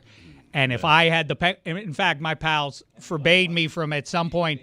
I had to be cut off because if I had that Penguins team, I was unbeatable. You have NHL 94 over Tecmo Super Bowl? Yeah. That's what they played in Swingers, right? Yeah. Yes. Make his head bleed. MVP 05. Oh, yeah, with John Dowd. John Dowd playing Bonds. And greatest soundtrack ever, too, in that MVP baseball game. But I liked NHL 94. It's not so much me as it is Roenick. Yeah. Man, that Blackhawks team, man. I'm going to tell you right now, NBA Street has a place in my heart, man. Off the Heezy, around the world. Like all those stupid little moves, and then you go to the park and do that shit. Like just rolling around on the ground, like, oh, I got him. What a time. No, I don't. So my barber was shocked. He's like, you don't have 2K? I'm like, I got to an age where buying the same game every single year is the dumbest thing ever. I just can't. I don't want to do this. For what? For updated rosters? I don't do it. The only sports game I play now, Top Spin. And let me tell you something. Your boy's top 4 in the world right now. Really? Yeah. I did love Virtua Tennis on Dreamcast in the arcade game. One of the better sports arcade games. Virtua By the way, Tennis. the wide receiver for the Tampa Bay Bucks in NFL Blitz was Riedel Anthony. Ooh, Gator. Good name. You know, I found out that if you have a EA Play subscription, you can get the year prior for all those sports games for free. For free. But that's for EA. Yeah, it's definitely for EA because it's not for 2K. 2K25 you can get for like $6.99, but nobody likes 2K25. So I bought 2K24, and that was like $69.99. What? Mamba edition. You're top 4 in the world? What was that? No. Oh, your guy Spin? is ranked. My guy. Okay, my bad. I'm playing nerds online all day. I got I was shocked as well. No, man, like my created character, Trafalgar Ali. You can't get up to number 1? That's like you're bragging about being top 4? Dude, let me tell you something. That game is hard. What if he's? What if it's a golden generation? He's got Federer. He's Wawrinka, basically. I'm gonna call your kid in here. You tell your old man to face Carlos Alcaraz service on clay, and then to come back to me about how easy it is. But you're on veteran mode. Yeah, I'm on like whatever the highest thing is. Yeah, man. You're on All-Star, whatever. I'm on the difficult level. Okay. Yeah, man. What's your surface? What my hardcourt, man. I can't the clay because you hit something and then you're sliding for like 5 feet. Yeah, that's what happens with clay. And then you got to run back to because that jackass over there, their placement is precise. I'm gonna tell you my biggest rivals: Alcaraz, Sinner, Tiafoe. Those 3. Medvedev, I'm waxing him. Waxing him. You got his number. Waxing him every time. What's so tough about Tiafo? No, what's up? What's so tough about Tiafo? I don't know, man. I just every time sometimes I'll be up like 40 love. I'm like, this is gonna be a quick one today, and then all of a sudden it's like deuce, deuce, deuce, deuce, deuce, and we're playing tiebreakers and stuff. And every time, if I don't whoop his ass, if it gets to tiebreakers, he beats me every single time. I did not have a mean playing tennis on Dude, video games. You want in on the tennis chat? Oh, Sure, man, sure. You're a tennis guy? Of course I'm a tennis guy. I dude. play against these assholes every day. Oh, speaking of assholes, what's the name of the tennis chat, Mike? Sue me, asshole. Sue me, asshole. Could you explain why? Because I don't think I ever got the full explanation of why it's called Sue me, asshole. Apparently, like some group members went to the U.S. Open a couple of years ago, and some guy tried to get one of our guys to move from his seat, and that was the response. Sue me, asshole. Nice. Okay. Yeah, which is, I guess, one of the plans that you could go with the next time someone tries to open your car door. You can just say, sue me, asshole. And then he says, my fault. Yeah, Chris had a brilliant idea of just pretending that you're deaf. That's like the Larry David when they went in the bathroom and he's in the disabled stall. That would be jarring to him if he opens the door. And just not going to do the impression. What impression? I would have to do it. In that situation, I would have to bust it How would that go? I'm not going to do it now. Nope. Bust it out. Nope. You can imagine. Yeah. Hey, asshole! And I open the door. Nope, not doing Nope. it. No? It was authentic. So what it should be is this. Just that's the impression. Like, oh. Not doing it. I want to do it, but I'm not doing it. So shortly after joining Yes, the this chat, sue me which has asshole. been pleasant, they're quite horny on this chat. What? Yeah, there's a lot of discussion about the people play. That's why we call it Tommy Paul. Can't be as horny as the golf chat. Is it No, hornier it's than way the hornier. Really? Is it hornier than the pro wrestling chat? There's Ethan in both of them. Pro wrestling chat's the horniest one, but tennis is right up there in terms of horniness. Right. Well, so that's one of the details about it. But obviously being called sue me asshole, right? And so at one point, I had my phone. I was on my texts. And I just sort of put it down over here and put it down. And as it's crossing in front of Anthony, he sees a text thread and he goes, why are you in a group chat called Suck My Asshole? And I said, wait a second, what? Context clues. I don't blame him. I said, I'm not. First of all, you can look at it. And he goes, oh, sue me, asshole. What the hell is that about? And I was like, tennis. And he goes, and I was just like, no further questions, please. And yeah, so that nearly got us into a little bit of an argument. I just got added. Wow. Real time. My wife always asks when we're driving and these texts pop up, what's Puckdale Talon? Yeah. Like, that's the hockey chat. That one, yeah, not Puck as what? easy to mistake for something Dale terrible. Talon, former GM. Of the Panthers. Oh, okay. Is that the guy that Woody thinks should still be running it? Probably. Yeah. It's the guy that built the Blackhawks before they fired him. It's a guy that Before they built won a the Stanley Cup. Vegas Golden Knights by terrible decisions, letting Marchessault go. Yeah, he stunk for the Panthers. Terrible The person. blueprint. So he's been bad everywhere? Is that what you said? No, he helped build the Blackhawks, who won several Built Stanley Cups. Steve Martin. With him? What? What team did he build? The Blackhawks. The Black. No, don't do that to don't do him. I mean, you're Chicago. Is it the chair that makes people stir shit? It's a little bit. A little bit. Speaking of stirring shit, you guys see that video of Dante Jones? Oh, that so was gross. One of the more foul things I've ever seen. Oh, go explain it fast, I didn't man. see it.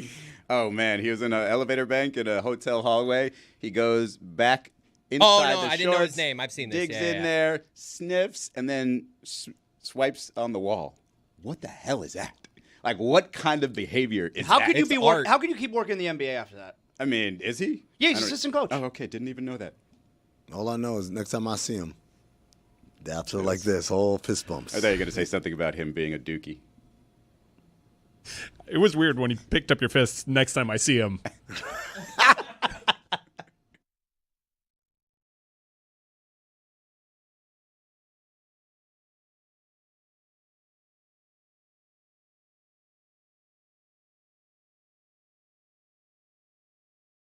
Yeah. Just 3.2 carbs per 12 ounces. You Winner of 3 World Beer Cups. They don't just give those things away. You have said that this place is haunted. You have come in hot from L.A., talking way too much about sponsorships and deals.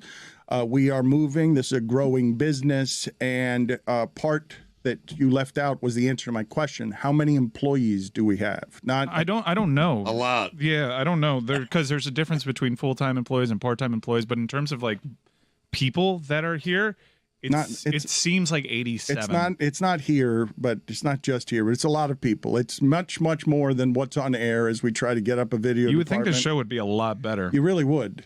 But it's only gotten worse. Well, the solution to everything is hire more people, and then all it happens is more problems. Well, is what I've noticed. Again, the deterioration of everybody's health. Yes, that's part of what's hanging over happening. this show. So, do you have a top 5 nostalgic, syrupy memories instead of hauntings? Let's do some top 5 lists to celebrate our time here.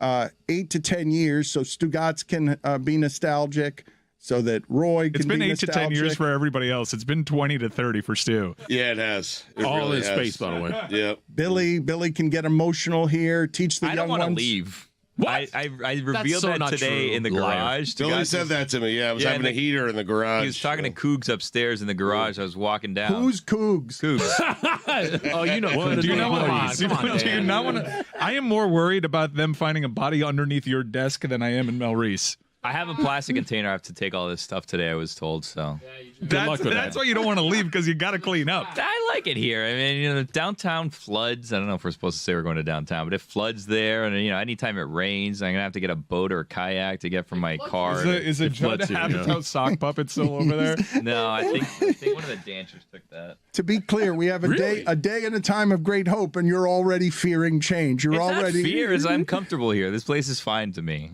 Billy's Fear is brought to you by Miller Lite. Just 3.2 carbs per 12 ounces. I'm gonna see the new studio today. Maybe that'll change things. You don't want to move? You don't want to move? I mean, I don't think I get a vote on this. I think it's happening whether I want to or not. You get a vote. Yeah, we're a little further along. But I am excited for everybody to experience the new building. I've gone over there a couple of times, and I was honestly moved to tears the first time, just because there's so much space. So much space to do tears. this. I was, because it feels like. Were you wearing a hard hat? No. We're beyond that. But not to get too into it, and I'm sure there's plenty of time for nostalgia and stuff like that. But we've been through a lot, man. It's been hard. We've been through a couple of different companies and a bunch of different incarnations of the show. I've had really good memories here, and I've had some professional lows that I would just like to remove myself from. I feel like all those emotions every time I come into this building, which is good and bad, and I'm just really excited for a new mile marker for the company. It feels like actual growth, because we're going to do this in a much nicer place, and I'm excited for that. All that space in the new building, also sponsored by Miller Lite. Killing it. We will get to the top 5. Good contribution so far, Greg. Did you slur this? I mean, when he starts to drinking. Miller Lite, yeah. The guy's bleeding. Leave him alone. I mean, he is bleeding. He's blood coming out of his But Billy thinks he looks great. though. It Yeah, looks like he's exactly. had work done. Thank you, Billy. I don't think Billy was being sarcastic. I wasn't. I mean, you have a nice haircut, clean shaven. Got a pep in your step today? Pep in it. Mm-hmm. We have. I should probably just tell the audience, because I remember promising Stugotz, and I've lied here, and I try not to lie to the audience or anybody. Same. That I would. What happened? That I would show the audience like what the last 2 years have been like while we were doing it. We've just had to conceal some of it because it's been hard and messy, and you've probably felt it in the strain of the show. The show has had to change and be different, and like we thought a lot of people were going to jump with us, and a mean came, and it was a mean, and then we looked and it was still a mean, and it's a mean, and reinforcements are now coming, ever so slowly. Heroic Pablo What's Torre he doing? running. By the I don't way? know. Yeah. Just Moving slowly. Jesus Christ! Planting something. Did he get the memo of the unlimited PTO that everybody takes around here? But this, yes. Where is he? That was in retrospect, as a company policy, it's delightful. I like it spiritually, but it hurts. Yeah, it hurts the unlimited personal time off. Terrible policy. But it's a good policy. You got to admit, it's a good the policy is we never know who's going to be here. He's a surprise in that sense. I can answer the questions on where's Pablo, but there's a lot that goes into this move, and if you haven't been able to tell already, Dan will be making excuses on the front end for the dip in quality. And he's very worried about this move. And Pablo's not here in part because we're all worried about how Dan will take this move. There's a lot of stuff that we're throwing at Dan. We're changing the formatting of the show. We're changing where the show is produced from. And I think just throwing Pablo and, hey, here's another body complicates things a little bit. So we're going to ease Pablo into the rotation. Nobody wants to hear the excuses, and I'm not. I am making excuses for whatever the content is next week when we're between studios. Dan's excuses are brought to you by Miller Lite. Excellent. What is your top 5 list about? Have you assembled a top 5 list? I'd like to do this a little syrupy if we can, because it's an emotional week for me and for us, Stugotz. It'll be an emotional week next week and the week after that too. Yeah. They're all emotional at this point. Yeah. Okay. It's a very sensitive ecosystem, and I'm very worried about changing the ecosystem around Dan. Well, this has been a comfortable place for us. I shouldn't say unlike, like Billy, I am risk averse and uncomfortable with some change. I get comfortable in places, but this place has become physically uncomfortable. But Billy hasn't seen the new studios yet. Yeah. You have. So I was fortunate enough to stop by last week to go check them out. They're beautiful. So I felt better about us moving. You've seen that. But I'll tell you why, though. I will tell you why, and this is way inside, but Conan O'Brien learned it. Conan O'Brien, when he changed networks and it was a big deal and he became an important person, they walk him into his new studio, and it's a beautiful auditorium. Beautiful. Like the most expensive thing he could ever dreamed. And he walks in and he says, oh, no. Not because of the pressure, because they used to do an intimate thing in an intimate place in an intimate way, in a way that connected with the audience intimately. And no, you put it in a ballroom in an auditorium as opposed to a place I was here on the weekend with my brother putting up the signage myself. Like it becomes a different thing. And so keep in mind, this place will also be intimate.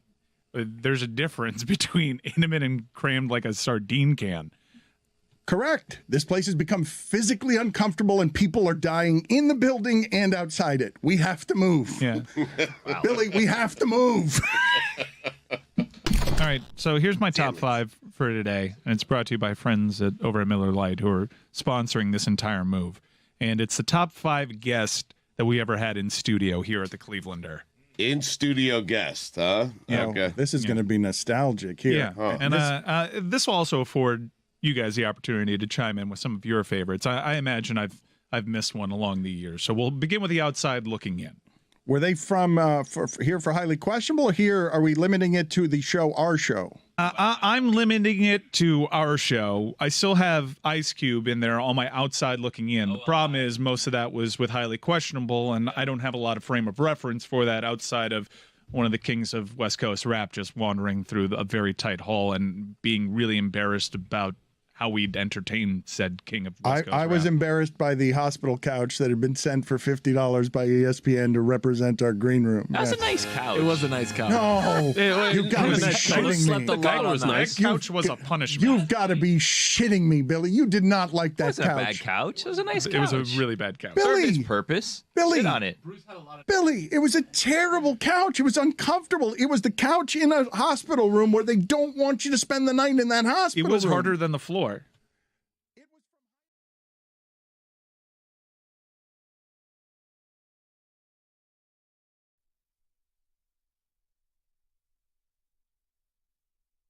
Hi, I'm David Samson. How would you like to sit down with me and talk about success in business, which equals money? And I like money. And let's face it, there's a lot of guys in baseball who could learn a thing or two about money. I'll tell you how I went from a law school guy to a newspaper delivery guy to a Wall Street guy to baseball guy to a media guy.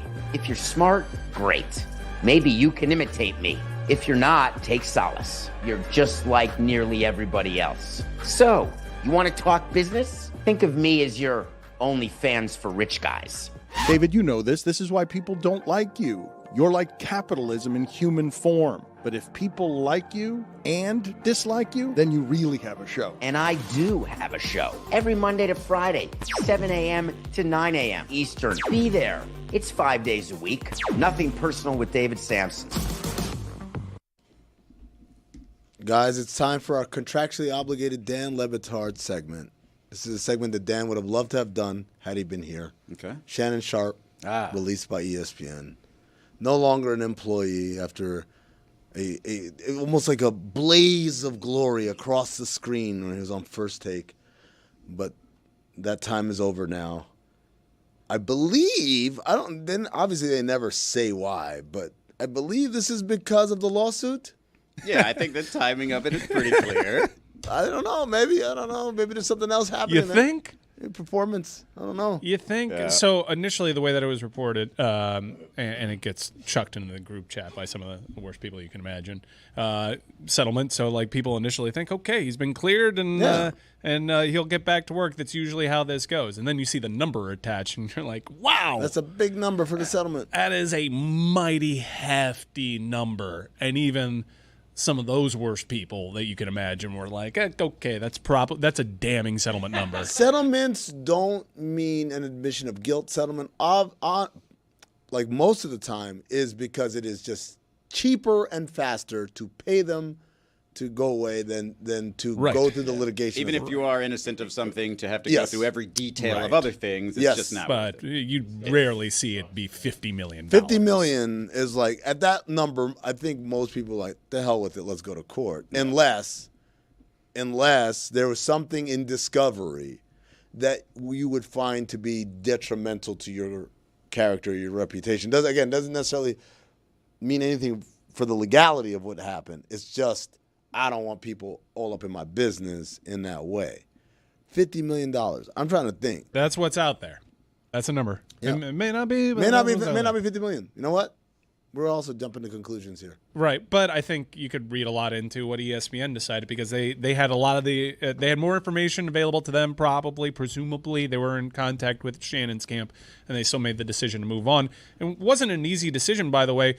Remember, when all this started to go down, it was heavily rumored Sharpe was going to get his own vehicle, and they were going to $100 million. Yeah, they were going to do. Yeah, they were going to do the Pat McAfee, Stephen A. Smith model, which is we have our stars in every day part, and Shannon's going to carry the afternoon after Around the Horn went away. Like, I got it, man. The guy already has a lot of money. He's been very successful not only on the field but in his post-playing career. But man, it's kind of like the Malik Beasley thing, where it's like you're on the cusp of getting $42 million, and then it's all gone. I don't care how much money you got in the bank. That sucks. And what was it, Zaz, that he was upset about the timing of ESPN's? I don't know that. I saw that, because his brother is getting inducted this week. I saw him release a statement that he's like, I wanted this to come out next week. So he's not happy that this broke, kind of taking the shine away from his brother. That's the detail you want to really hammer home, right? Oh, they should have done. That's what I regret. Next week. That's what I asked, and they did not respect my wishes. I mean, they didn't need to do this. They could have done it last week too. Well, I'm pretty sure they were waiting for the finality of I don't some know. sort of What does settlement, ESPN care about that? What do they care? I think that was what Shannon's point of resentment, point of contention was. Like, why do you not care? I don't know. What? He's like a 20-year employee? No, he's he's there not. for what? Like a year? Yeah, he's not a legacy guy. Yeah. Whatever. It's not their business to care about that. I'm just saying. Like, okay, so if I had to short you guys the odds of him rejoining ESPN at some point in the future, 5 years, 10 years, whatever. Oh, it's almost.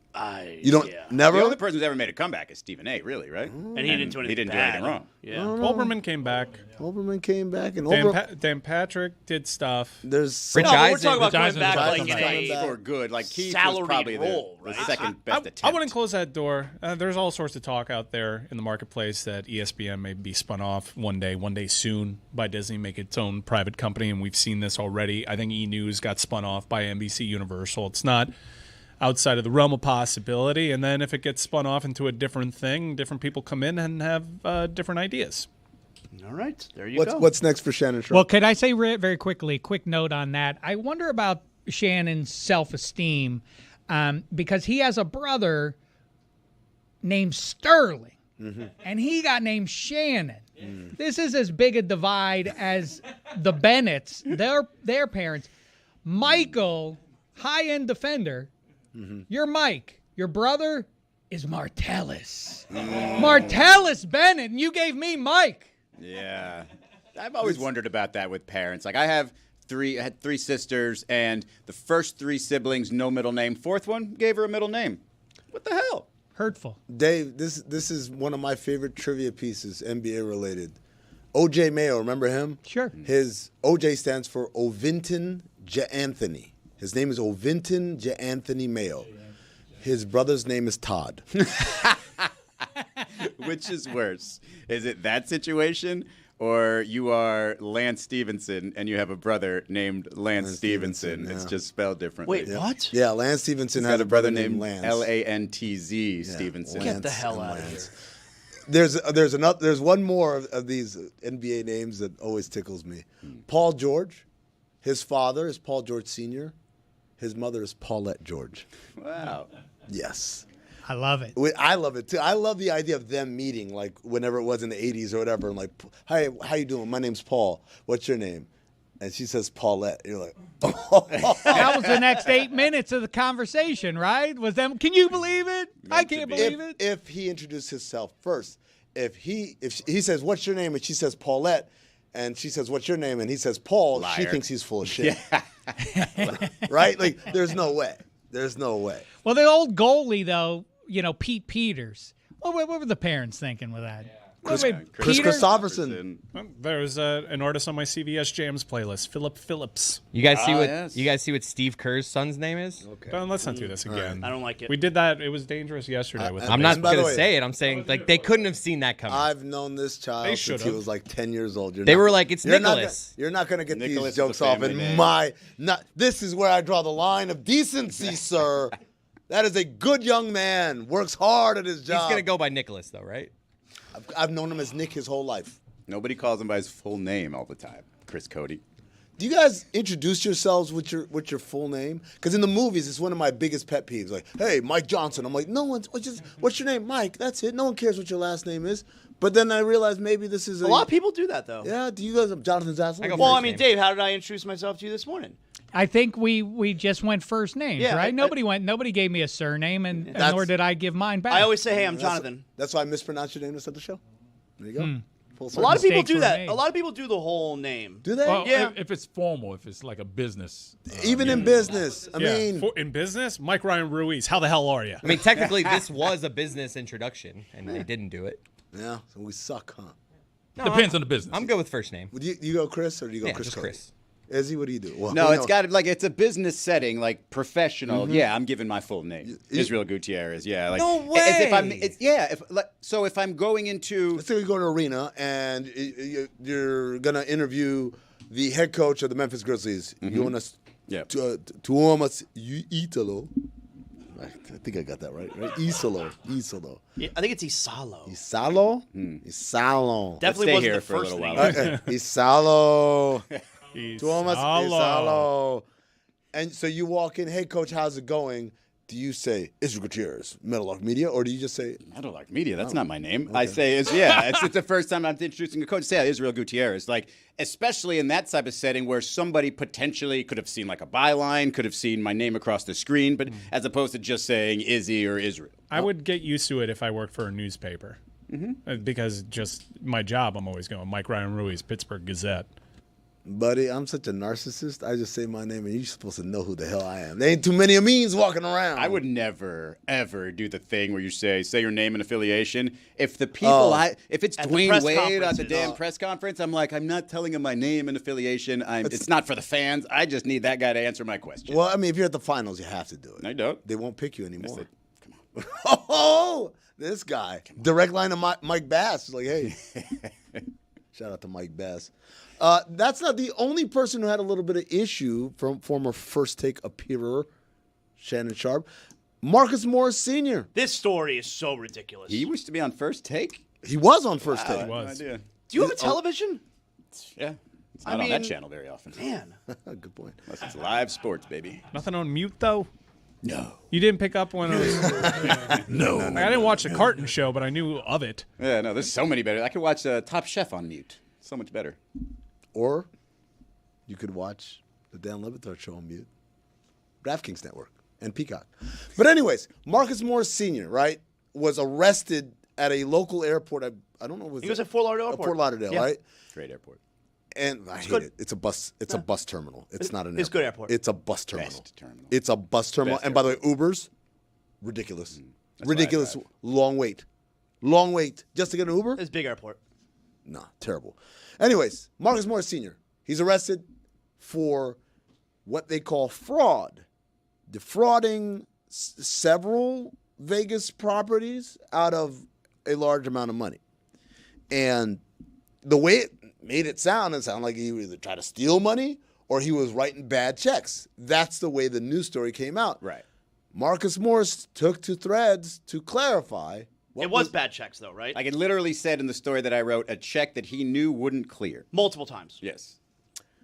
Thank God I woke up in my bed this morning. I will address this on camera as well. The word fraud was thrown on my name as if I took something or really wrote a check to a casino in exchange for cash. Did I take out a marker to gamble? Yes. Was this my first time? No. I've been enjoying my off time and do what I like every year at some point in Vegas at a high level for years, and that's not just gambling. I really thought the amount of money and time I spent there would really have value. So yeah, I took my time to pay back the money that could have been handled on the spot. If I'd known that I would have been locked up like I was trying to flee or a flight risk, I was just in Vegas. No phone call, visit, or nothing. Actually gambled and had mansions at both casinos. The key word I won't accept, if fraud. I think he meant is fraud. Because this had nothing to do with no money exchange or me not being able to pay for something. My character means everything and my family as well. All right. Hold on, which is what my starting point is if I ever did an Amin El-Hassan impression. Hold on. It's the first time I've ever heard one. Did he? It was not very good. So you're saying that Marcus is implying that they never asked for the money back in any other way? No That chance. the first time that they asked for it back was straight to jail. You're arrested. Well, no chance. He goes on. And it was over a year ago that this happened. Yeah, he goes on. I hate for Vegas to really make me look like a criminal over a petty couple hundred. And really made me sit 51 hours over that shit. What hurt the most is I was really chained up and sitting in jail, 24-hour lockdown, lesson learned. I'm not ducking or hiding from shit. Most of you know that about me. Lesson learned, when you borrow money and the casino wants you to pay it back. Hold on. You got to pay it back. Zaz, Good lesson. He gets it here. Check the stats. Never owed or needed money for anything. So did I go past the time I needed to repay? Yeah, I probably did. Yeah. But did I know they would have locked me up? Hell no. It's That's not an a L. blockbuster video, Hold on, dude. Like it's not some sort of late When you return. land in Vegas and you see what this place looks like, you think this place messes around? Pay us back when you want.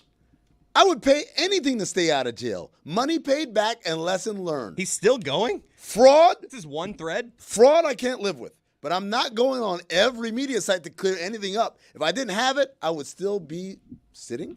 And also having a millionaire brother in my corner doesn't hurt either. Y'all be blessed, man. Me and my bro will be on the platform sometime soon, not to clear shit up, but to explain what took place and what lessons was learned for the young athletes that watch and look up to us. This is not a complicated lesson. My last thing is F Vegas. To treat me like that was wild. I've gambled on that properties over 10 plus years. We could have handled that MOB money over business style or mob. He wanted to Mob be style. handled mob style. Mob style. Before that option, never been in cuffs or a part of any fraud shit in my life, and it's going to stay that way. I don't need PR to do anything. Would for it mob me. style been they would have killed him? Yeah, whacked him. Yeah. Okay. That's a wild sentence to end everything on. I don't need PR to help me. To do anything for me. This is from me, a man who built his career on morals and character, never running or ducking from anything. If you know gambling, you can't take money out the casino if you got a marker. Moral of the story is, Vegas doesn't care about nothing but they bread, and if and when they feel they will move forward, lesson learned. Is he done? Wait, is that the end? Wait, lesson learned. Is that the end? The internet undefeated. We all know that. So have at it for a week or so. I can't win that battle anyway, but I'm not going to go back and forth with no one over saying I can't pay $300K. Check the stats. It's public info. Fraud is taking money or using money knowing it's not yours or not being used in the way that it was given for. God knows my purpose. The end. Be blessed. Is it done? Say what you want. No, then they just repeat. Who did it better? Who got out of jail better? Gilbert Arenas or Marcus Morris? Because I'm going to go ahead and say Gilbert Arenas did it way better. Like with the flip-flops? You don't get street cred when you come out whining like this. Well, I don't think he's whining. I think he's, by the way, we can run Gilbert Arenas coming out of jail one more time for those that missed it earlier. Free. You better not. Dancing right now. Can't hold me, baby. They can't hold me. Hello. If Marcus Morris would have just said, "They can't hold me, baby," on one post, and Hello. everybody would have been.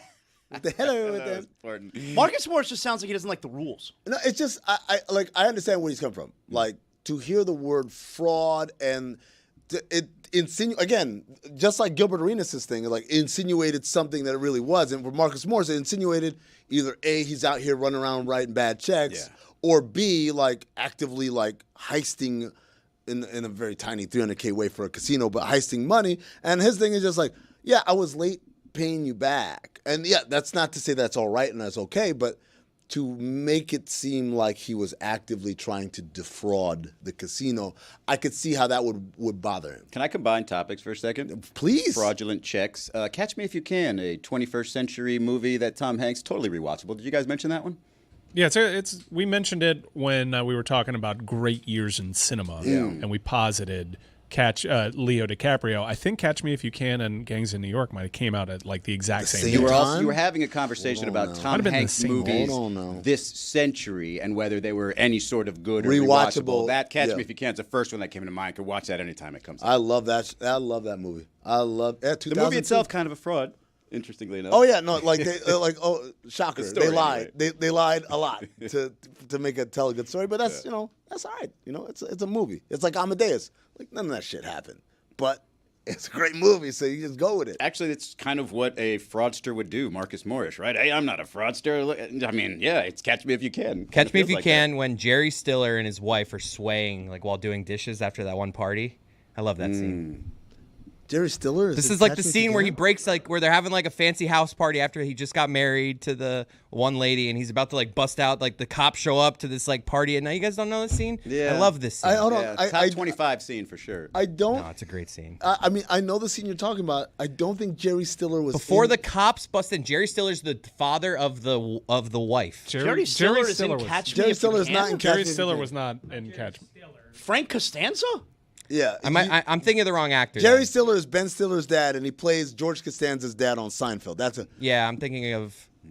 Are you thinking of a scene in Seinfeld? You know what I'm thinking of? I'm thinking of Vince Vaughn from the pitch. All right, let's get here. Oh, yeah. Martin Sheen, are you thinking Martin of? Sheen. That's what I'm thinking of. I should just clear I was thinking of his dad. What? I thought of Sheen's dad. That's what I'm thinking of. I'm sorry. But it's him. Now you picture him swaying with the lady, and they're like, there's music, they're doing Would have dishes. loved Jerry Stiller in this film. Both great comedic actors. Frank Costanza, you got confused with the guy who narrates Apocalypse Now. I got my current actors' dads confused. Frank Costanza and President Bartlett are similar to you. Now I want Apocalypse Now narrated by Jerry Stiller. I was so confident, too. Ooh. Serenity now. I stopped the show. I stopped the show. I was so confident. You didn't. No, it was good. It was good, man. We workshopped it. I'm like, you we sure? Got there. We got there, sure? Chris. He was like, who's Ben Stiller's dad? I'm like, I can answer this question for you, but I don't understand what it has to do with Catch Me If You Can. He's like, no, I got it. All right. Sheen. Yeah. I deep dived it, by the way, just for the record, 1994, the single greatest year for movies.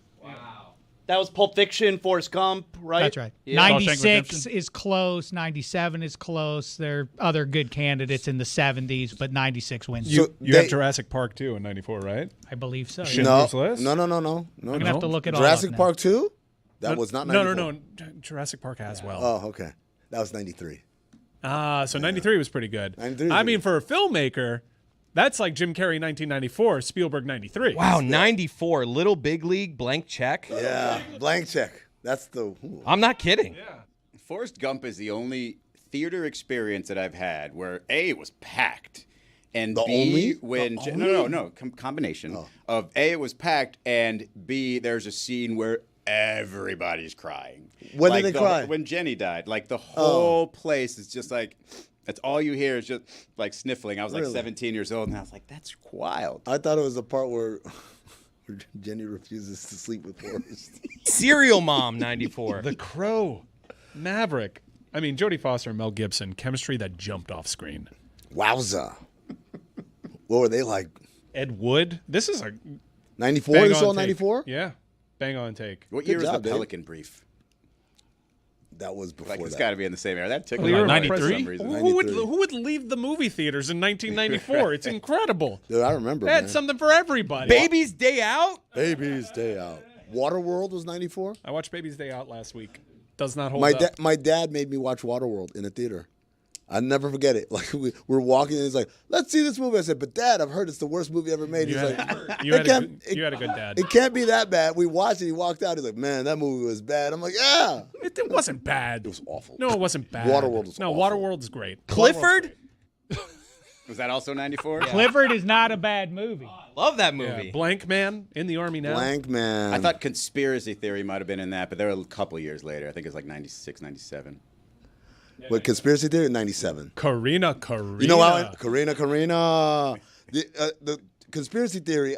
I remember it came. I saw it like the same week I saw The Game with Michael Douglas. That movie. Dude, I love that movie. vile. But I turned into like a complete paranoid schizophrenic for the next month because everything was like, "Oh, what's going on? Like, who are these people following me and stuff?" That movie reminds me of when soundtracks mattered because Lauryn Hill has the "Can't Take My Eyes Off of You" song, and in the beginning of it, she says, "Conspiracy theory, what?" And it's just like, wait a second, what does that have to do with anything? She said it. It was on the soundtrack for the movie. Okay. Let me tell you something, man. Kids at home, you don't know this. Once upon a time, the #1 vehicle delivery system of fire music was a movie soundtrack. Loved movie and it's not soundtracks. like, hey, they got that song that I know from. No. It'd be brand new music. You didn't know anything about it. And then you go out and you go watch the movie, hear the song, head straight to Sam Goody.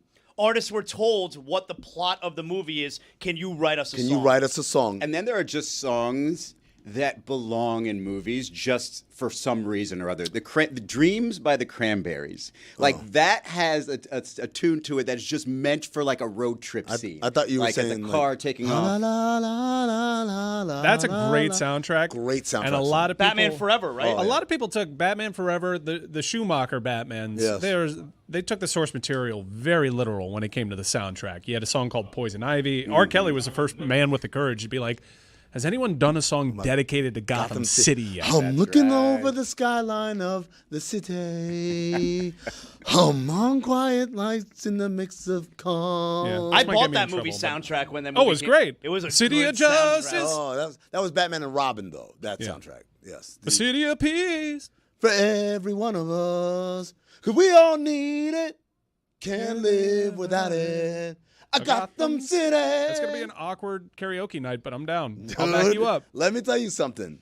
That is the I have a whole, you can ask Fuentes, I have a whole playlist of the canceled, but. We listened to one before the show. Oh, what'd you guys have? You can't do Return to Innocence by Enigma on karaoke night. You just can't. Well, that's not good. No, you can't do it. You also can't do it. You can't start your karaoke with Native American chanting. Yeah. Like, it'll be like, what is this guy all unless about? you are Native American. There you go. That's the loophole.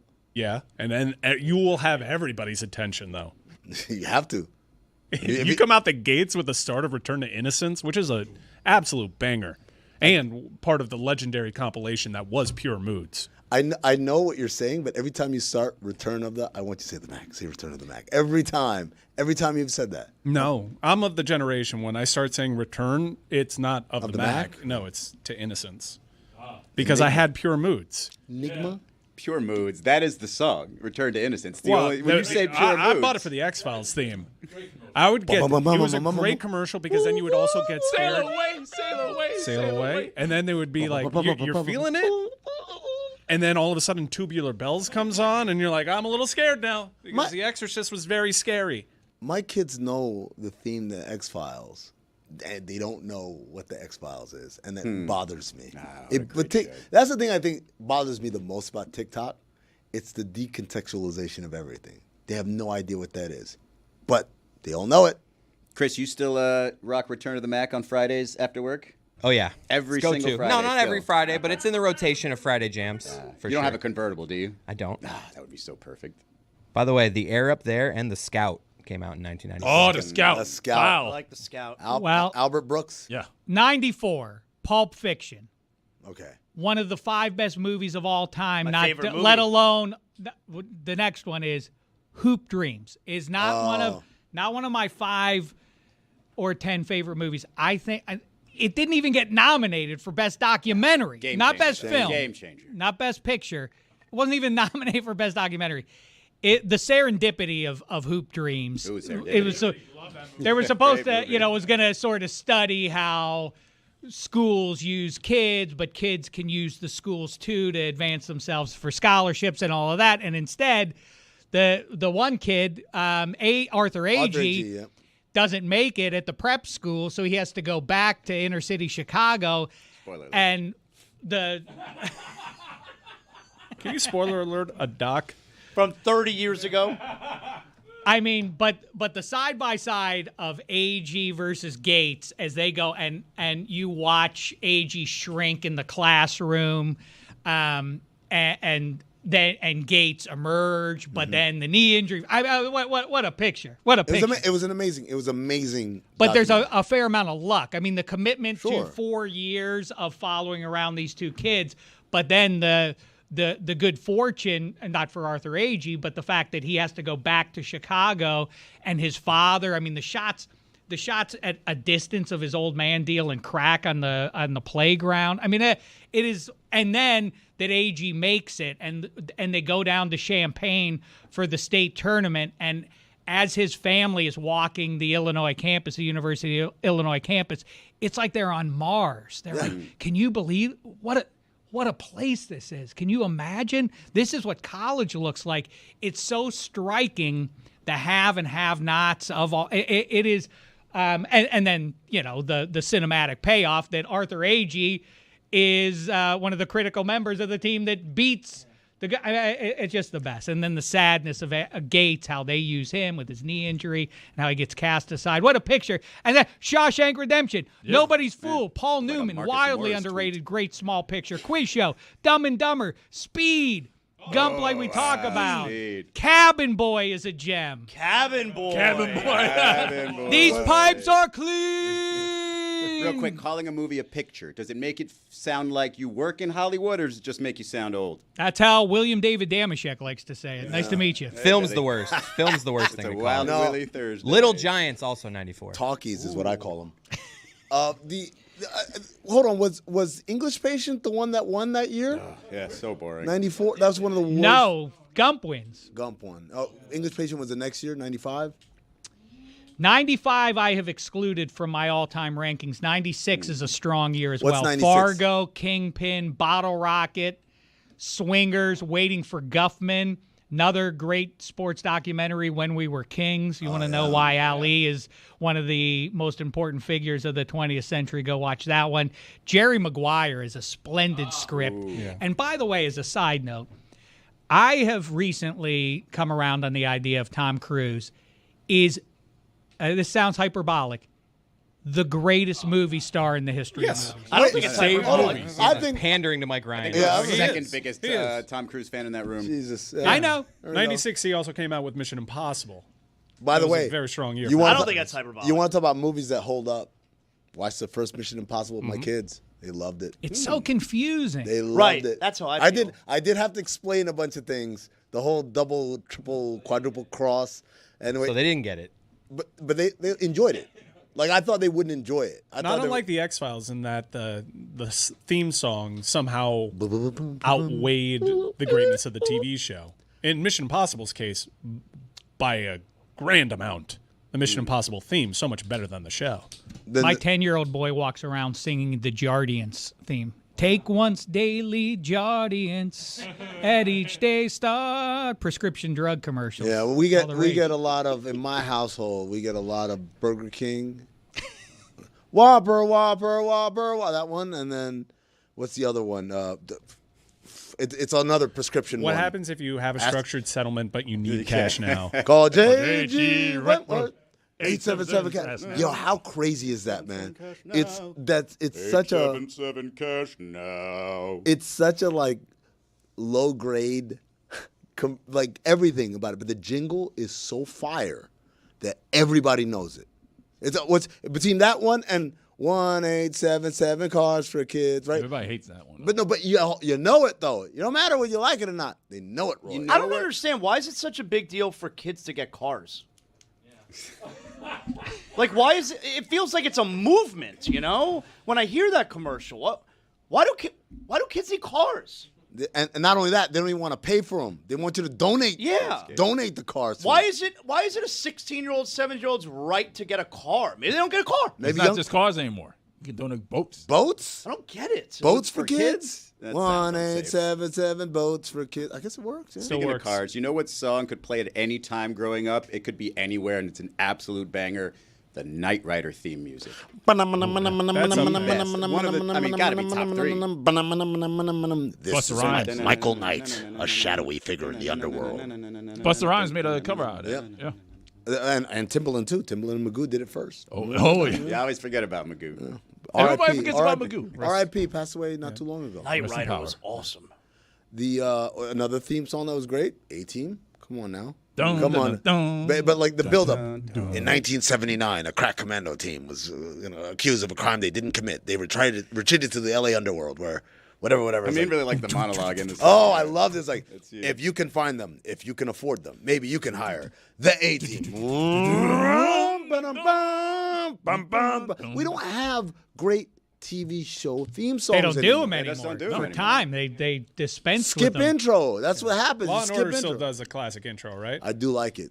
I do like the Law and Order intro in the criminal Family justice Ties had a memorable one. What That would was we a great do, one. baby? I mean, my favorite all time is Welcome Back. Peebo Bryson? Kotter. Who sang? Sha-la-la-la. Johnny Mathis. Johnny Mathis. They're not writing original pieces for theme songs anymore. No. Really, they just get an existing song that works well. Even SWAT was commercials. the best. Commercials used to do original music. Big red gum, juicy fruit, that big red freshness, that's right through it. Your fresh breath goes on and on. While you chew it, say goodbye a little. I told you, it's all Make songs. it Juicy fruit was better. We didn't have one. Damn, you guys are old. Juicy fruit. It's Juicy gonna move fruit? you. Yes. Double mint. Juicy. Double refreshment, double your fun. That's a statement from the great man of Double Mint. What is Fresh this makes segment? fresher. Mentos. Full Damn, Mentos. Jingles, man. The Fresh Maker. What happened to Jingles, man? That was a banger. All we got is 877 cash now. The guy's like, I'm gonna lay down on this bench. No, we are farmers. Dum dum dum dum dum. All the That's not a- insurance that's not- companies. J.K. Simmons. Not a Jackal. Yes, but that's not a good jingle. Safe Flight.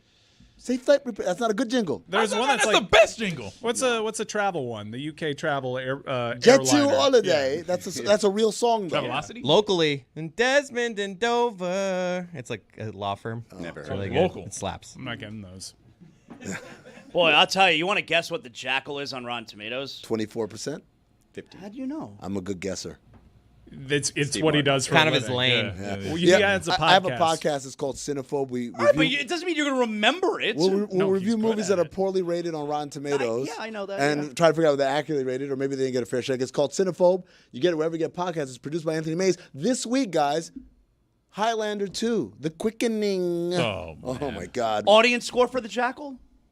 Audience score. I don't care what the audience Okay. I think it was probably better. 51.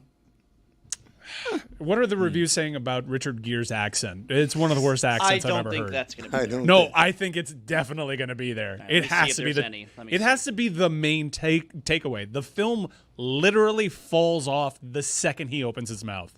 We did Dracula 2000, and in it, Jennifer Esposito Wait, that was the name of the movie? Dracula 2000. The reason why that movie got made legitimately is because it was called Dracula 2000. So they greenlit it. They started filming shortly before Halloween. They started filming, like in middle of summer, and it was released December of 2000, including reshoots with Nathan Fillion that they did on Halloween. The only reason it was greenlit was because it was called Dracula 2000, so the movie had to come out before 2000 was over. So they barely got under the wire. Oh, my God. It is glorious. Gerard Butler as a vampire, as Dracula, and spoiler alert, as Judas. As he does he have to bite people using the side of his mouth too? The teeth kept breaking. Because of how he talks. Yeah, I think the way he talks makes him talk out the side of his mouth. But the reason I bring it up is because in that movie, Jennifer Esposito, her first scene, she's like an assistant, and she's trying to go for a British accent. And literally like 3 lines in, she's like, you know what, F this. I'm just going to start talking in my regular voice. Really? Yep.